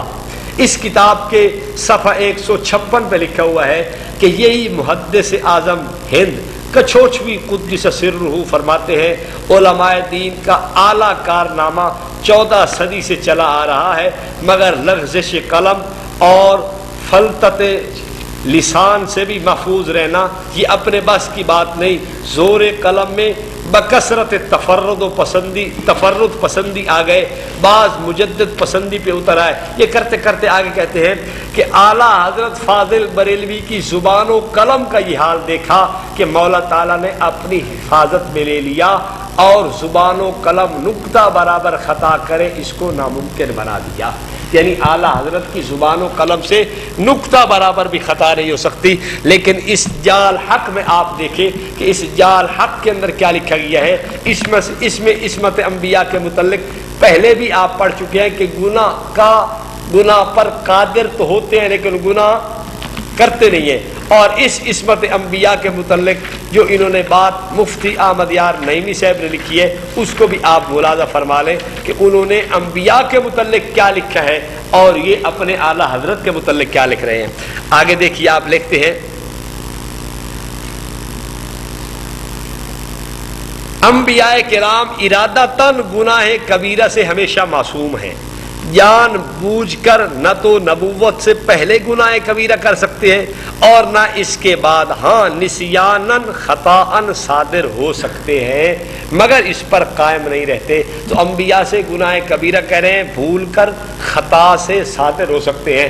ادھر تو بھول کے گناہ کبیرہ بھی نبی سے صادر ہو سکتا ہے لیکن اعلیٰ حضرت بریلوی صاحب کی شان یہ ہے کہ ان سے جناب ان کی زبان و قلم سے نقطہ برابر خطا بھی نہیں ہو سکتی. آپ دیکھیں کہ انبیاء سے اعلیٰ حضرت کو بڑھا دیا گیا اور پھر یہی نہیں اعلیٰ حضرت کو اتنا بڑھایا گیا کہ اعلیٰ حضرت کی ذات کے متعلق انہوں نے اسی کتاب کے صفحہ 166 کے اندر لکھا ہے کہ جناب آپ کی ذات عکس پیمبر, آپ کی ذات عکس پیمبر. عکس کا کیا معنی ہوتا ہے لغت کو اٹھائیے, عکس فوٹو کو بھی کہتے ہیں. عکس یہ بھی ہے کہ آپ شیشے کے سامنے کھڑے ہو, شیشے میں جو تصویر آئے اس کو عکس کہتے ہیں. گویا کہ معاذ اللہ نقل کفر نباشت یہ کہہ رہا ہے کہ اگر نبی پاک صلی اللہ علیہ وسلم کو آئینہ کے سامنے کھڑا کیا جائے تو جو سامنے تصویر آئینہ میں نظر آئے گی وہ احمد رضا خان بریلوی کی ہوگی العیاذ باللہ. یا دوسرے معنی میں اگر کسی نے نبی پاک صلی اللہ علیہ وسلم کا فوٹو دیکھنا ہے تو وہ احمد رضا خان کا فوٹو دیکھ لے. یہی بات نہیں ہے, یہ بات انہوں نے اپنی وصایا شریف کے اندر بھی لکھی ہے. وصایا شریف کے اندر اعلیٰ حضرت بریلوی کے متعلق انہوں نے لکھا ہے کہ تو دیدار مجتبی صلی اللہ علیہ وسلم ہے. یہ دیکھیے وصایا شریف ہے اور وصایا شریف اس کتاب کے صفحہ 75 پہ لکھا ہے تو عاشق مصطفیٰ صلی اللہ علیہ وسلم ہے, تو دیدار مجتبی صلی اللہ علیہ وسلم ہے. یعنی تجھے دیکھ لیا جائے تو نبی پاک صلی اللہ علیہ وسلم کا دیدار ہو جاتا ہے. العیاذ باللہ العیاذ باللہ. اتنا بڑا کفر, اتنی بڑی بکواس یا تو مرزا نے بکی ہے. کیوں؟ وہ مرزے کو بھی نبی پاک صلی اللہ علیہ وسلم کا عکس سمجھتے ہیں اور وہ بروز اور ذل سمجھتے ہیں. اتنی بڑی گستاخی ان کے شاگرد اعلیٰ حضرت بریلوی نے کی ہے. کیوں؟ استاد کا شاگرد ہے, آخر اس سے 2 قدم بڑے نہیں تو گھٹے بھی تو نہیں نا. یہ مرزائیوں کا شاگرد تھا. اگر مرزائیوں نے نبی پاک صلی اللہ علیہ وسلم کا ذل اور بروز اور عکس اپنے مرزا کو بنایا ہے تو اعلیٰ حضرت بریلوی نے بھی کمی نہیں چھوڑی. اور اس کے ساتھ ساتھ آگے دیکھیے، یہ ایک انوار رضا ہے کتاب، یہ انوار رضا ماہنامہ چھپتا ہے جوہر آباد سے، اس کا یہ گوشہ خاص چھاپا گیا ہے، اشاعت خاص بیاد رفتگان، اور یہ مختلف اس میں شاہ احمد نورانی صاحب، پیر سید محمد چشتی بخاری، شیخ المشائخ حضرت پیر محمد اسلم قادری، ان کے متعلق چھاپا گیا ہے، ان کے جو ہے نا سوانح حیات کے متعلق. اس کے صفحہ 40 پہ ایک بہت دل سوز اور ایمان سوز شعر نقل کیا گیا ہے، آپ کو میں پڑھ کے سنا دیتا ہوں. کہتے ہیں ذات حضور میں انہیں یکجا کیا گیا، ذات حضور میں انہیں یکجا کیا گیا، حق نے کل انبیاء کو جو بخشی برائیاں، العیاذ باللہ، جو برائیاں تمام انبیاء کو بخشی گئی تھی. یہ انوار رضا مجلہ جو ایک خصوصی اشاعت لکھی گئی ہے، اس میں کہا گیا ہے کہ جو اللہ تعالیٰ نے تمام انبیاء کو، العیاذ باللہ العیاذ باللہ، نقل کفر کفر نباشت، زبان منہ کو آتی ہے، کلیجہ منہ کو آتا ہے، اتنا بڑا کفر، اتنی بڑی گستاخی کہ جو برائیاں اللہ نے تمام انبیاء کو دی تھی، اللہ نے وہ ساری اکٹھی کر کے نبی پاک صلی اللہ علیہ وسلم میں اکٹھی کر دی، العیاذ باللہ. تو بھائی اس کو اسلام نہیں سمجھتے. اگر یہ اسلام ہے تو پتہ نہیں کفر کس چیز کا نام ہے کہ نبی پاک صلی اللہ علیہ وسلم کو اتنی بڑی گستاخیاں، اتنی بڑی برائیوں کا حامل کہا جائے. ہم اس کو کبھی بھی تسلیم نہیں کر سکتے. یہ اعلیٰ حضرت کے خصوصی خلیفہ ہیں، یہ ابو الحسنات علی قادری صاحب، سید محمد احمد قادری. یہ ضیاء القرآن سے کتاب چھپی ہے، اس کا نام اوراق غم ہے. اس کتاب میں وہ نبی پاک صلی اللہ علیہ وسلم کی وفات کا تذکرہ کرتے ہوئے کہتے ہیں یہ سرد سہی نے چمن وجود میں بلندی حاصل کی، اسے ارائے فنائے بیخ و بن سے کاٹا گیا، اور جس نہال تازہ نے گلشن حیات میں نشو و نما پائی، تیر ممات نے اسے فنا کر دیا. نبی پاک صلی اللہ علیہ وسلم کے متعلق لکھتے ہیں کہ آپ کو تیر ممات نے کیا کر دیا؟ فنا کر دیا. میں پوچھتا ہوں شاہ اسماعیل دہلوی کے متعلق باتیں کرنے والوں کہ شاہ اسماعیل دہلوی نے یہ کیا ہے کہ وہ کہتا ہے کہ میں مر کے مٹی کے اندر ملنے والا ہوں. یہ جو حضور پاک صلی اللہ علیہ وسلم کے متعلق عقیدہ رکھتا ہے کہ ان کو تیر ممات نے فنا کر دیا، یہ کیا تمہارے اصول کی روشنی میں اسماعیل دہلوی کے برابر نہیں اترتا؟ اسماعیل دہلوی کو تو اعلیٰ حضرت نے کہا ہے کہ میں مسلمان سمجھتا ہوں، کافر نہیں کہتا. اس کے متعلق کیا اشارہ تمہارا؟ اور آ کے غم والا اعلیٰ حضرت کا خلیفہ، اور یہاں جس کو تم علامہ کے نام سے اور جس کی تم بڑی تعریف کرتے نہیں تھکتے، اس نے اپنی کتاب میں نبی پاک صلی اللہ علیہ وسلم کی وفات کو تشبیہ دیتے ہوئے کہا ہے کہ ان کو تیر ممات نے فنا کر دیا. اب آگے آئیے، سیدنا حسین رضی اللہ تعالیٰ عنہ کی کتنی بڑی گستاخی یہ حیات صدر الافاضل کے اندر سید نعیم الدین مراد آبادی کرتے ہیں. آؤ دیکھو، کہتے ہیں کہ سیدنا حسین رضی اللہ تعالیٰ عنہ کی یہ شہادت کا تذکرہ کرتے کرتے آگے لکھتے ہیں جو سید انبیاء صلی اللہ علیہ السلام کا بوسہ گاہ تھا، گھوڑوں کے سموں سے روندا گیا، استخوان اقدس سرما ہو گئی، نرگے سے نیو خواب نے خاک پر بستر کیا، گلاب کی پتیاں خاک میں مل گئیں. یعنی حضرت حسین رضی اللہ تعالیٰ عنہ کے چہرہ اقدس کو اس نے گلاب کی پتیاں کہا ہے، یعنی یہ گلاب کی پتیاں خاک میں مل گئی. میں اب آپ سے پوچھتا ہوں، اسماعیل دہلوی کی اس بات پہ فتوے لگانے والوں، آؤ اپنے بابا جی کو بھی تو دیکھ لو. حیات صدر الافاضل لکھنے والا کوئی معمولی آدمی نہیں ہے، یہ اس آدمی کا تذکرہ ہے جس کو تم اعلیٰ حضرت کا خصوصی شاگرد اور جس کو سید نعیم الدین مراد آبادی اور کیا کیا اس کے القاب لکھتے ہو، اس نے حضرت حسین کی کیا توہین کر دی. اب اگر اس بات پہ تمہارے اعلیٰ حضرت کی تحریرات کی روشنی میں کفر ثابت نہیں آتا تو پھر اسلام کا دعویٰ تمہیں چھوڑ دینا چاہیے، عشق کا دعویٰ چھوڑ دینا چاہیے، محبت کا دعویٰ چھوڑ دینا چاہیے. اب آئیے میں آپ کو دکھاتا ہوں کہ یہ عشق کا دعویٰ بھی بڑا کرتے ہیں کہ ہم انبیاء کے عاشق ہے، اور یہ انبیاء کو ٹی وی دکھانا بھی جناب عین ایمان سمجھتے ہیں، عین اللہ تعالیٰ کی جو ہے نا، وہ اللہ تعالیٰ نے ٹی وی دکھایا انبیاء کو. آئیے سنیے، علم آدم الاسماء کلہا ثم عرضہم علی الملائکہ، یہ ساری آیت جو شروع سے آخر تک ہے، اس آیت کی تشریح میں یہ تفسیر نعیمی والا حکیم الامت مفتی احمد یار نعیمی جلد اول میں لکھتا ہے، جلد اول میں لکھتا ہے صفحہ 231.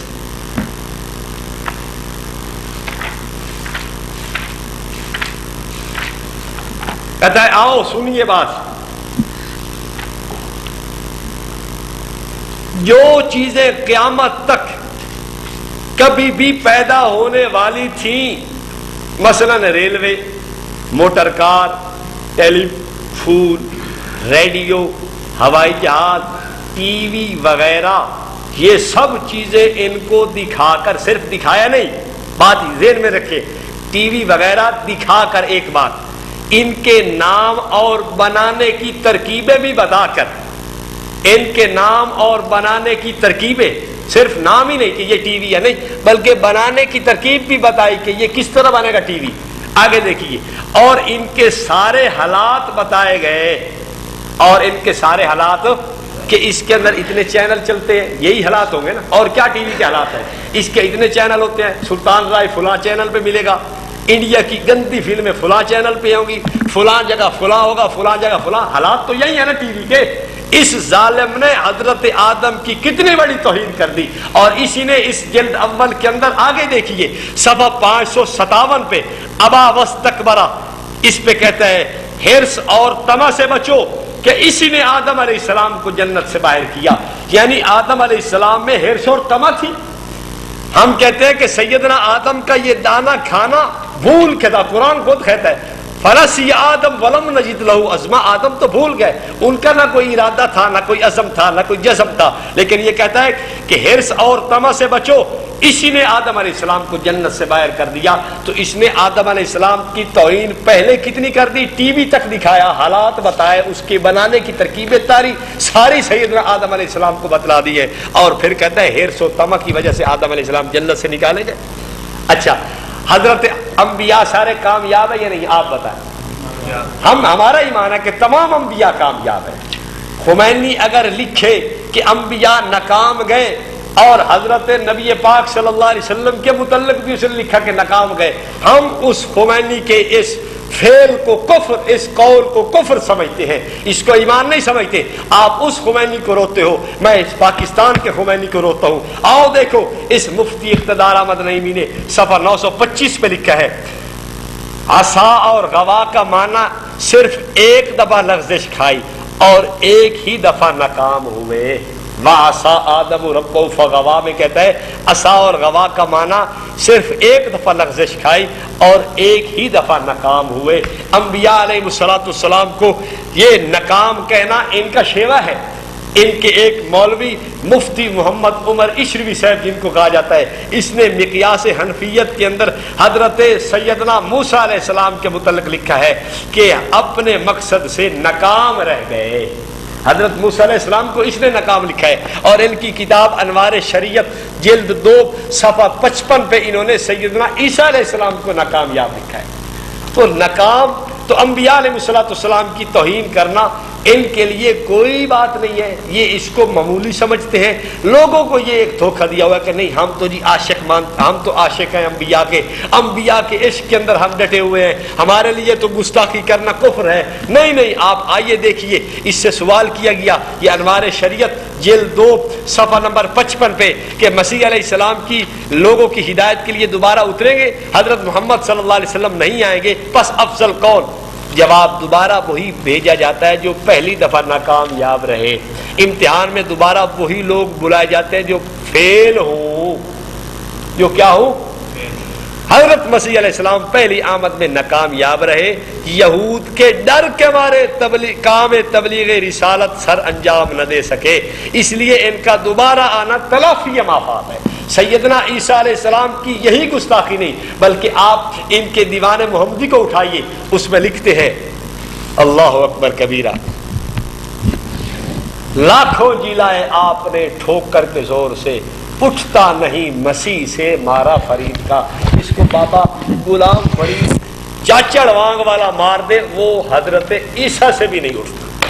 یعنی اس کی شان کو، اس کی عزت و عظمت کو انہوں نے حضرت عیسیٰ علیہ السلام سے بھی بڑھانے کی کوشش کی ہے. میں کہاں تک ان کفریات، ان کی گستاخیوں کو نقل کرتا چلا جاؤں. ایک بات میں اور نقل کرنا چاہتا ہوں، یہ کنز الایمان ہے، اس کنز الایمان کا حاشیہ خزائن العرفان ہے، اس حاشیے کے صفحہ 5 پہ انہوں نے مفتی سید نعیم الدین مراد آبادی نے ایک اصول لکھا ہے۔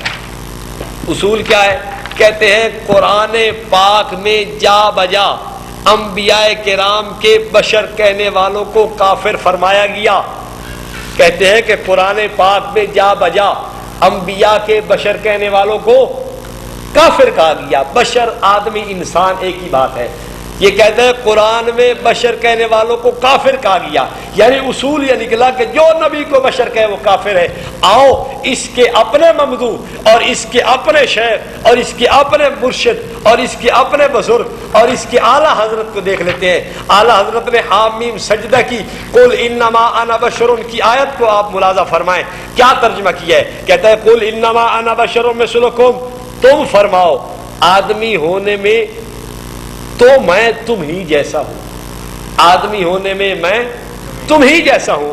تو اس نے اپنے آپ کو، اس نے نبی پاک صلی اللہ علیہ وسلم کے متعلق جو ترجمہ کیا ہے صاف آدمی کہا یا نہیں کہا؟ تو یہ جو کہہ رہا ہے کہ انبیاء کے بشر کہنے والوں کو کافر کہا گیا، تو اس نے اپنے بزرگ پہ فتویٰ لگایا یا نہ لگایا؟ یہ کافر ہے یا نہیں ہے؟ جال حق کے اندر بھی لکھا ہوا ہے کہ انبیاء کو بشر کہنا حرام ہے۔ مقیاس حنفیت میں لکھا ہوا ہے کہ شیطان نے ڈبل حضرت آدم کی توہین کی، ایک خاک کی کہا دوسرا بشر کا۔ اور اس چلو اعلیٰ حضرت پہ تو ہم کہتے ہیں کہ اس کو غیر ارادی طور پر فتویٰ لگ گیا ہوگا کہ اس کو پتہ نہیں ہوگا کہ اعلیٰ حضرت نے یہ لکھا ہے، لیکن اس کی اپنی کتاب چھوٹی سی چھپی ہوئی ہے جس کو اس نے عقائد کے متعلقہ منسوب کیا ہوا ہے۔ اس رسالچے کے اندر اس نے خود مانا ہے کہ انبیاء وہ بشر ہیں، انبیاء وہ بشر ہیں۔ تو میں پوچھتا ہوں نعیم الدین مراد آبادی سے کہ جناب آپ کا عجیب نظریہ ہے، آپ کا عجیب نقطہ نظر ہے۔ ایک طرف تو کہتے ہیں کہ انبیاء کے بشر کہنے والوں کو کافر کہا گیا ہے، اور دوسری طرف آپ خود لکھ رہے ہیں کہ انبیاء وہ بشر ہیں۔ اس بات کا ہمیں پتہ نہیں چلتا، اس سے پتہ چلتا ہے کہ نعیم الدین مراد آبادی کے پاس جو کفر کی تکفیر کی مشین کا نسب تھی، یہ انجانے میں اپنے اوپر بھی فائر کر بیٹھے ہیں، ان کو پتہ کوئی نہیں چلتا۔ باولا کتا اپنے آپ کو کاٹتا ہے، سمجھ آ رہی بات کی؟ اس کو پتہ نہیں چلتا کہ میں کیا کر رہا ہوں، وہ اپنے آپ کو کاٹنا شروع کر دیتا ہے۔ تو جب تکفیر میں اتنے سرگرم ہوئے، انہوں نے بجائے کسی اور پہ کفر کا فتویٰ لگانے کے، وہ تو لگائے ہی لگائے، لیکن اپنے آپ کو بھی معاف نہیں کیا، اپنے اوپر بھی کفر کا فتویٰ لگایا۔ یہاں صاف لکھا ہے صفحہ 9 پہ انبیاء وہ بشر ہیں۔ تو میں ان سے پوچھتا ہوں مراد آبادی صاحب سے کہ چلو اعلیٰ حضرت یا دیگر جتنے بھی تمہارے بشر کہنے والے ہیں ان کو تو کافر کہو گے یا نہیں کہو گے؟ اپنے متعلق کیا آپ کا فیصلہ ہے کہ آپ کافر ہو یا نہیں ہو؟ ادھر کہتے ہو کہ انبیاء کو بشر کہنے والے ان کو قرآن کافر کہتا ہے، اور ادھر اپنے آپ کو کافر کہو نا۔ پھر قرآن کی بات تو پکی ٹھکی ہے یا نہیں ہے؟ قرآن کی بات تو نہیں بدل سکتی۔ قرآن کی بات کو تو ہم یہ نہیں کہہ سکتے کہ یہ جناب غلط ہے۔ قرآن تو بالکل اس کی زیر و زبر میں بھی فرق نہیں کیا جا سکتا۔ قرآن صحیح لاریب کتاب ہے۔ اس سے انہوں نے یہ نتیجہ اخذ کیا کہ قرآن کہتا ہے کہ جناب انبیاء کے بشر کہنے والے کافر ہیں، تو سوال یہ ہے کہ انبیاء کو بشر تو بھی کہہ رہا ہے، تو کافر ہے یا نہیں؟ نعیم الدین مراد آبادی صاحب ان کے متعلق ہم یہی اب کہیں گے کہ یہ بھی ان تحریرات کی روشنی میں کیا بنے؟ کافر بنے۔ اب میں آپ کے سامنے انوار قمریہ نامی کتاب ہے، یہ ملفوظات قمر الدین سیالوی صاحب کے ہیں، اور آج جتنے بھی بریلوی ہیں اپنے آپ کو سیالوی کہلانے پہ فخر سمجھتے ہیں۔ اب آپ عبارت سن لیجئے، فیصلہ آپ کے ذمہ رہا۔ میں قمر الدین سیالوی صاحب کے متعلق کیا کہوں، بریلوی خود ہی فیصلہ کر لیں کہ جو اللہ تعالیٰ کو رانجھا اور نبی پاک صلی اللہ علیہ وسلم کو بابل کہے، اس کے متعلق آپ خود ہی فیصلہ کر لیں کہ ان کے متعلق کیا فیصلہ ہونا چاہیے۔ یہ آپ کے اپنے گھر کی بات ہے، جو فیصلہ کر کے آپ بتا دیں گے ہمیں وہ آمین ہے۔ یہ عبارت لمبی ساری ہے، میں ساری پڑھ دیتا ہوں۔ یہاں سیال شریف کی جنوبی مسجد میں ایک مولوی صاحب نجدی خیالات والا رہتا تھا۔ ایک مرتبہ شہر کی چند عورتیں مل کر پانی بھرنے کے لیے جا رہی تھی۔ ایک مایا کہتی جاتی تھی جس کے الفاظ تھے، میرے بابل دی لاج رکھی وے رانجھیا۔ کیا؟ میرے بابل دی لاج رکھی وے۔ یہ سن کر مولوی صاحب نے غصے کی حالت میں کہا، یہ کفر بکتی جا رہی ہے۔ اتفاقاً پیر سیال پاس ہی موجود تھے. آپ نے فرمایا یہ تو قرآن مجید پڑھتی جا رہی ہے. سبحان اللہ. یہ تو یہ پتہ نہیں کتنے قرآن نازل ہوا ہے. پیر سیال نے کیا فرمایا کہ یہ شاید سیال شریف ہی لت ہوئے قرآن. یہ کدائی انہاں بریلویوں نے پتہ کہ قرآن لتا کہ میرے بابل دی لاج رکھی میں رانجے آ اے قرآن دی آیت. خیر یہ بریلویوں سے ہمارا سوال ہے کہ یہ قرآن کون سے قرآن کی شیعہ والا جڑا غار پیا وہ تو نہیں تو کدائی لگتے تو انہاں آدھی نہ سلی چکو باوے وہی انہیں. بہرحال یہ ان پہ سوال ہے کہ یہ خود ہی بتائیں گے کہ یہ جو قرآن کی آیت ہے یہ کس قرآن کی آیت ہے. خیر پیر صاحب کہنے لگے یہ تو قرآن پڑھتی جا رہی ہے. مولوی صاحب یہ سن کر آپے سے باہر آنے لگے اور کہا یہ بھی کفر ہے کہ اس کو قرآن کہنا یہ بھی کفر ہے. مولوی صاحب صحیح فیصلہ لیا. تو پیر سیال رحمۃ اللہ علیہ نے فرمایا کہ آیت کریمہ یوم لا یخزی اللہ النبی کا ترجمہ کہہ رہی ہے اس دن نہ رسوا کرے گا اللہ تعالیٰ نبی کی ذات کو. یہ الفاظ سنتے ہی مولوی صاحب کو وجد ہو گیا. کچھ دیر کے بعد ہوش میں آیا تو پیر سیال کے قدموں میں مر کر غلام ہو گیا. پیر سیال نے فرمایا رانجے سے مراد اللہ تعالیٰ اور بابل سے مراد محبوب کبریا صلی اللہ علیہ وسلم ہے. اللہ کو رانجا بھی تم کہو, اللہ تعالیٰ کے پاک محبوب کو بابل بھی تم کہو, گستاخ میں بن جاؤ. حیرت کی بات نہیں. گستاخی تم کرو اور اس کو قرآن کی آیت بھی کہو اور پھر اس کو بڑے دردلے سے بھی لکھو اور اس ایک عورت کا مائیا اس کو قرآن بھی بناؤ. پھر اس کے جو ہے نا اچھا ایک بات اور بھی کہتا چلا جاؤں.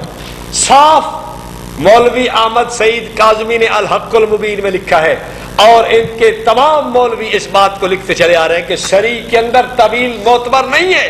تو جب لفظ شرع آ گیا کہ اس نے اللہ تعالیٰ کو رانجا کہا ہے, نبی پاک صلی اللہ علیہ وسلم کو بابل کہا ہے, تو اس لفظ سے صاف سمجھ آ رہا ہے کہ یہ اللہ کی اتنی گستاخی کر رہے ہیں. پھر تعویل کی گنجائش تو اس میں ہے ہی نہیں, تو اب کیوں تعویل کر کے بچاتے ہو؟ تم تعویل کیوں کرتے ہو؟ اللہ کو رانجا خود مان رہے یا نہیں مان رہے؟ خدا نو رانجا آکھے کوئی مسلمان ہے؟ خدا کو کوئی بابل کہے وہ مسلمان ہے؟ تم خود کہہ دو پھر مان بھی لو کہ اس لفظ کی مراد یہی ہے. اس کے بعد بھی فتویٰ نہیں لگانے دیتے, اس کے بعد بھی فتویٰ نہیں لگاتے اور کہتے ہو کہ نہیں اس میں طویل کریں گے. تم اپنے بزرگوں کی عبارات میں طویل کرتے ہو, چاہے وہ صریح ہو, چاہے وہ بالکل صاف لفظ ہو, چاہے اس کی مراد تم خود مان لو, لیکن ہمارے بزرگ ہماری عبارات کا مطلب خود بیان کرتے گئے, اس کو تم ماننے کے لیے تیار نہیں. یہ عجیب تمہاری بات ہے.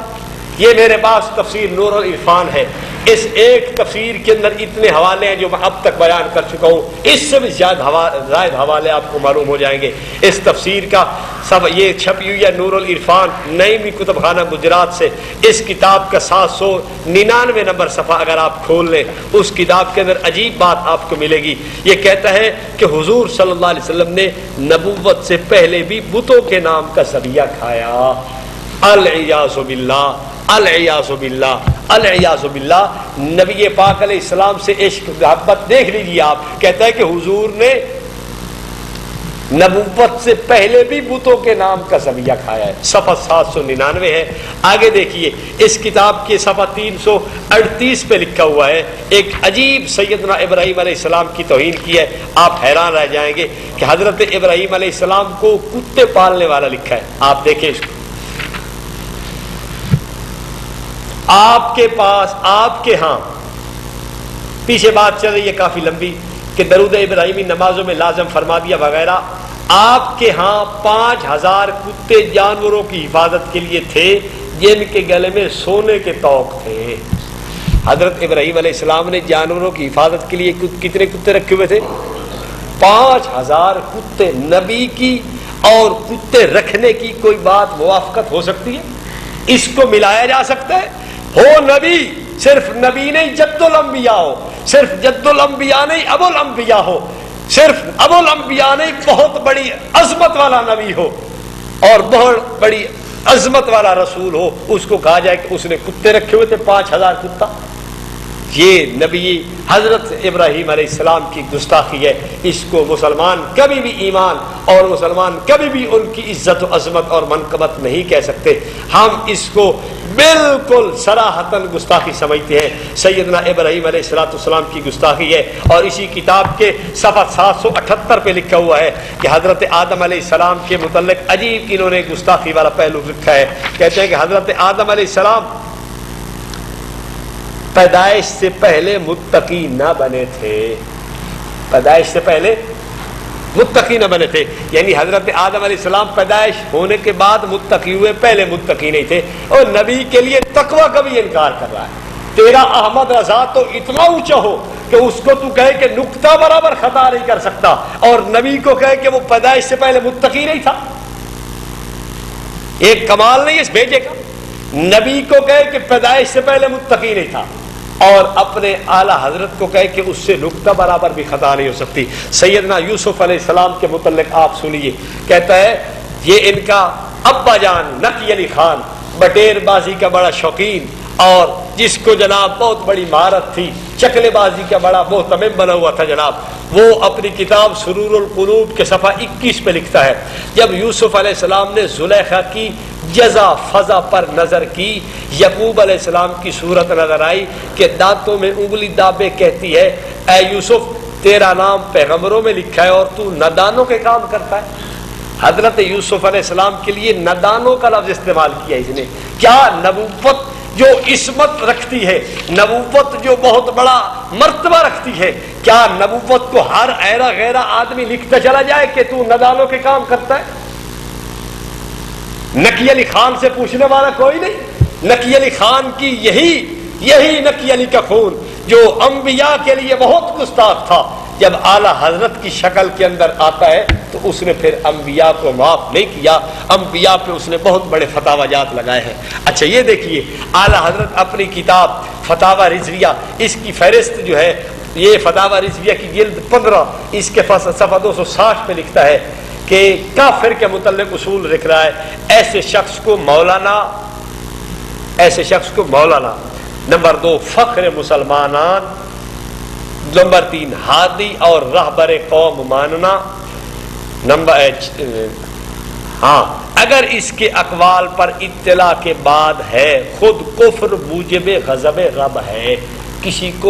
کسی کے اقوال سارے جان کر اس کو پھر مولانا کہنا، اعلیٰ حضرت کہتا ہے یہ کفر ہے. میں آپ کو دکھاتا ہوں کہ ان لوگوں نے دیوبندیوں کو کافر لکھا ہے، یہ بات کو چھپی ڈھکی نہیں ہے. ان کے تمام بریلوی اعلیٰ حضرت سے لے کر آج ادنا حضرت تک، کالا حضرت سے لے کر ادنا حضرت تک سارے علماء دیوبند کسر اللہ سوادہم کو اپنی گندی زبانوں سے کافر کہنے والے ہیں. لیکن دیکھو اس کفر کے فتوے میں اعلیٰ حضرت خود پھنسا ہے. اس نے اپنی کتاب فتاوی رضویہ کے اندر جو اس کی فہارس چھپی ہے، اس فہارس کے اندر خود علماء دیوبند کو مولانا کہا ہے. میں کہتا ہوں کہ تو خود علماء دیوبند پہ کفر کا فتویٰ لگا رہا ہے. یہ حضرت گنگوئی کی بہت بڑی کرامت ہے کہ جو حضرت گنگوئی کو کافر کہنے والا ہے وہ خود حضرت گنگوئی کو مولانا کہہ رہا ہے، اور مولانا کہہ کے خود کفر کے گھاٹ. حضرت جو مولانا کہنے پر، کافر کے لیے مولانا کہنے پر کفر کا فتویٰ دے رہے ہیں، وہ خود حضرت گنگوئی کی کرامت دیکھیے. حضرت گنگوئی کو حسام الحرمین میں کافر لکھا ہے، اس نے تمہید ایمان میں کافر لکھا ہے. اس میں کافر لکھنے کے باوجود حضرت گنگوہی کی کرامت دیکھیے کہ اب جو فتاوی رضویہ چھپا ہے ان کا، اس کی فہارس صفحہ 169 پر حضرت گنگوہی کو مولانا لکھتا ہے. جواب مولانا مولوی رشید احمد گنگوہی وغیرہ. تو حضرت کو مولانا اس نے لکھا. صرف اس نے نہیں بلکہ اس کے اور کئی سارے نیچے ماننے والوں نے حضرات اکابر علماء دیوبند کے بڑی بڑی شخصیات کو مولانا کے نام کے ساتھ لکھا ہے. یہ صفحہ 94 پر ملک شیر محمد الوان، کتاب کا نام ہے انوار رضا. اس کتاب کے صفحہ 94 پر ملک شیر محمد الوان نے لکھا ہے مولانا محمود حسن، مولانا محمود حسن. تو ملک شیر محمد اوان بھی اعلیٰ حضرت کے فتوے کی روشنی میں کافر ہو گیا. اور یہ اعلیٰ حضرت کا بہت بڑا فضلہ خار مفتی محمد فیض احمد اویسی یہ لکھتا ہے اپنی کتاب سیدنا اعلیٰ حضرت کے اندر. اس کے مضمون ہے امام احمد رضا کا درس ادب. اس کے صفحہ 12 پہ لکھتا ہے مولانا کوثر نیازی نے اپنے مقالہ میں بیان کیا کہ میں صحیح بخاری کا درس مشہور دیوبندی شیخ الحدیث حضرت مولانا مولوی محمد ادریس کاندھلوی سے لیا ہے. تو حضرت کاندھلوی کو یہاں اس نے مولانا لکھا ہے. تو فیض احمد اویسی صاحب کافر.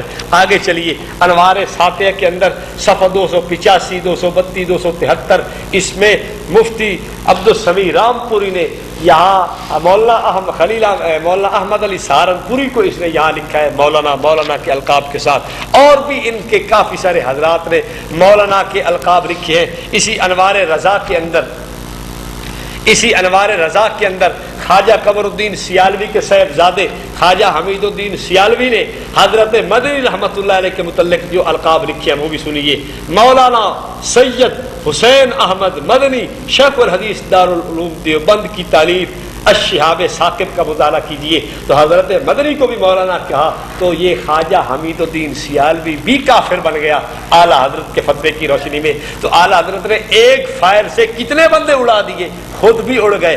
نیچے آئیے فیض احمد اویسی بھی اڑ گیا, نیچے آئیے حمید الدین سیالوی بھی اڑ گیا, ملک شیر محمد بھی اڑ گیا, اور اپنے دوست اور اپنے بزرگ عبدالسمیع رامپوری کو بھی اڑا کے رکھ دیا. ایک گولی نال ایجڑے بندے ڈالیں اعلیٰ حضرت کا کمال تھا. دیکھو یار یہ اعلیٰ حضرت کا کتنا بڑا کمال ہے. تو یہ میرے ہاتھ میں تفسیر نور العرفان ہے.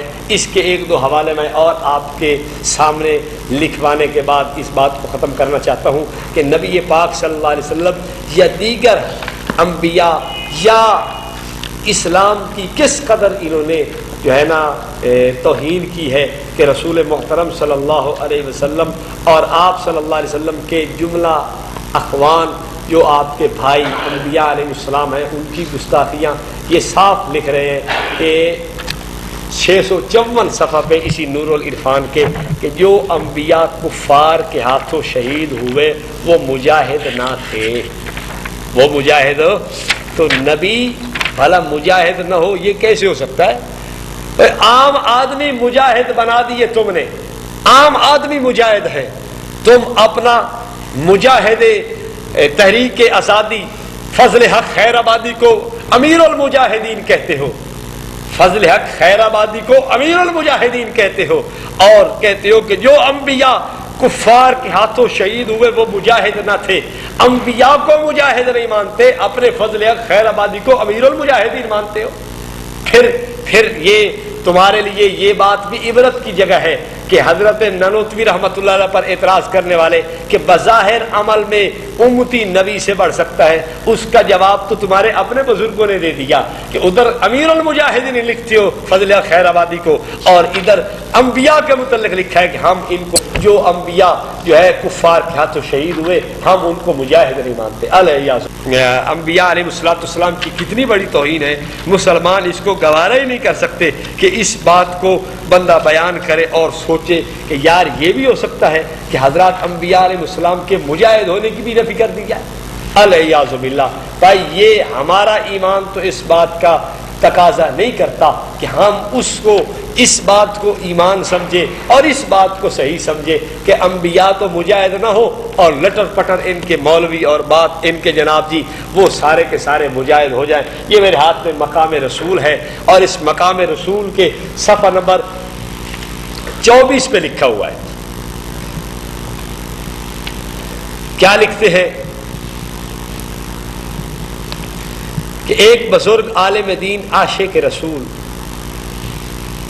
حافظ مولانا محمد عارف احمد بہاولپوری احمد پوری رحمۃ اللہ علیہ نے, جس کا علامہ فیض احمد مدذلہ علامہ فیضی مدذلہ اور ان کے والد محترم علامہ پیر محمد ظریف صاحب فیضی رحمۃ اللہ علیہ کو لوگوں کی موجودگی میں بتایا, اے علامہ فیضی صاحب حضرت خضر علیہ السلام پہلے بھی آپ کو شرف بخشنے کے لیے آپ کے پیچھے نماز جمعہ ادا فرما گئے ہیں, اور آئندہ جمعہ بھی آپ کے پیچھے اسی نورانی جامع مسجد میں ادا فرمائیں گے.